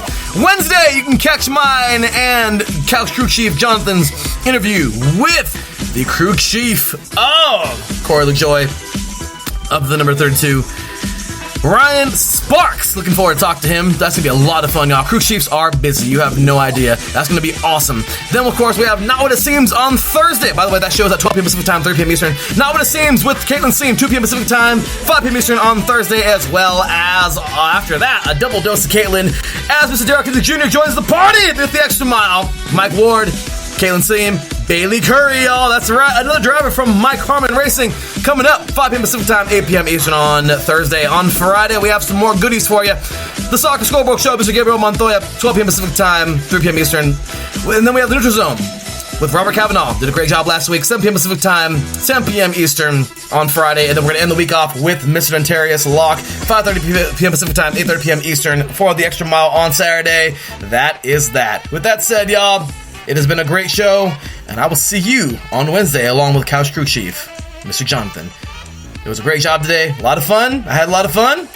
And I will see you on Thursday. Until then, take care. And as always, God bless.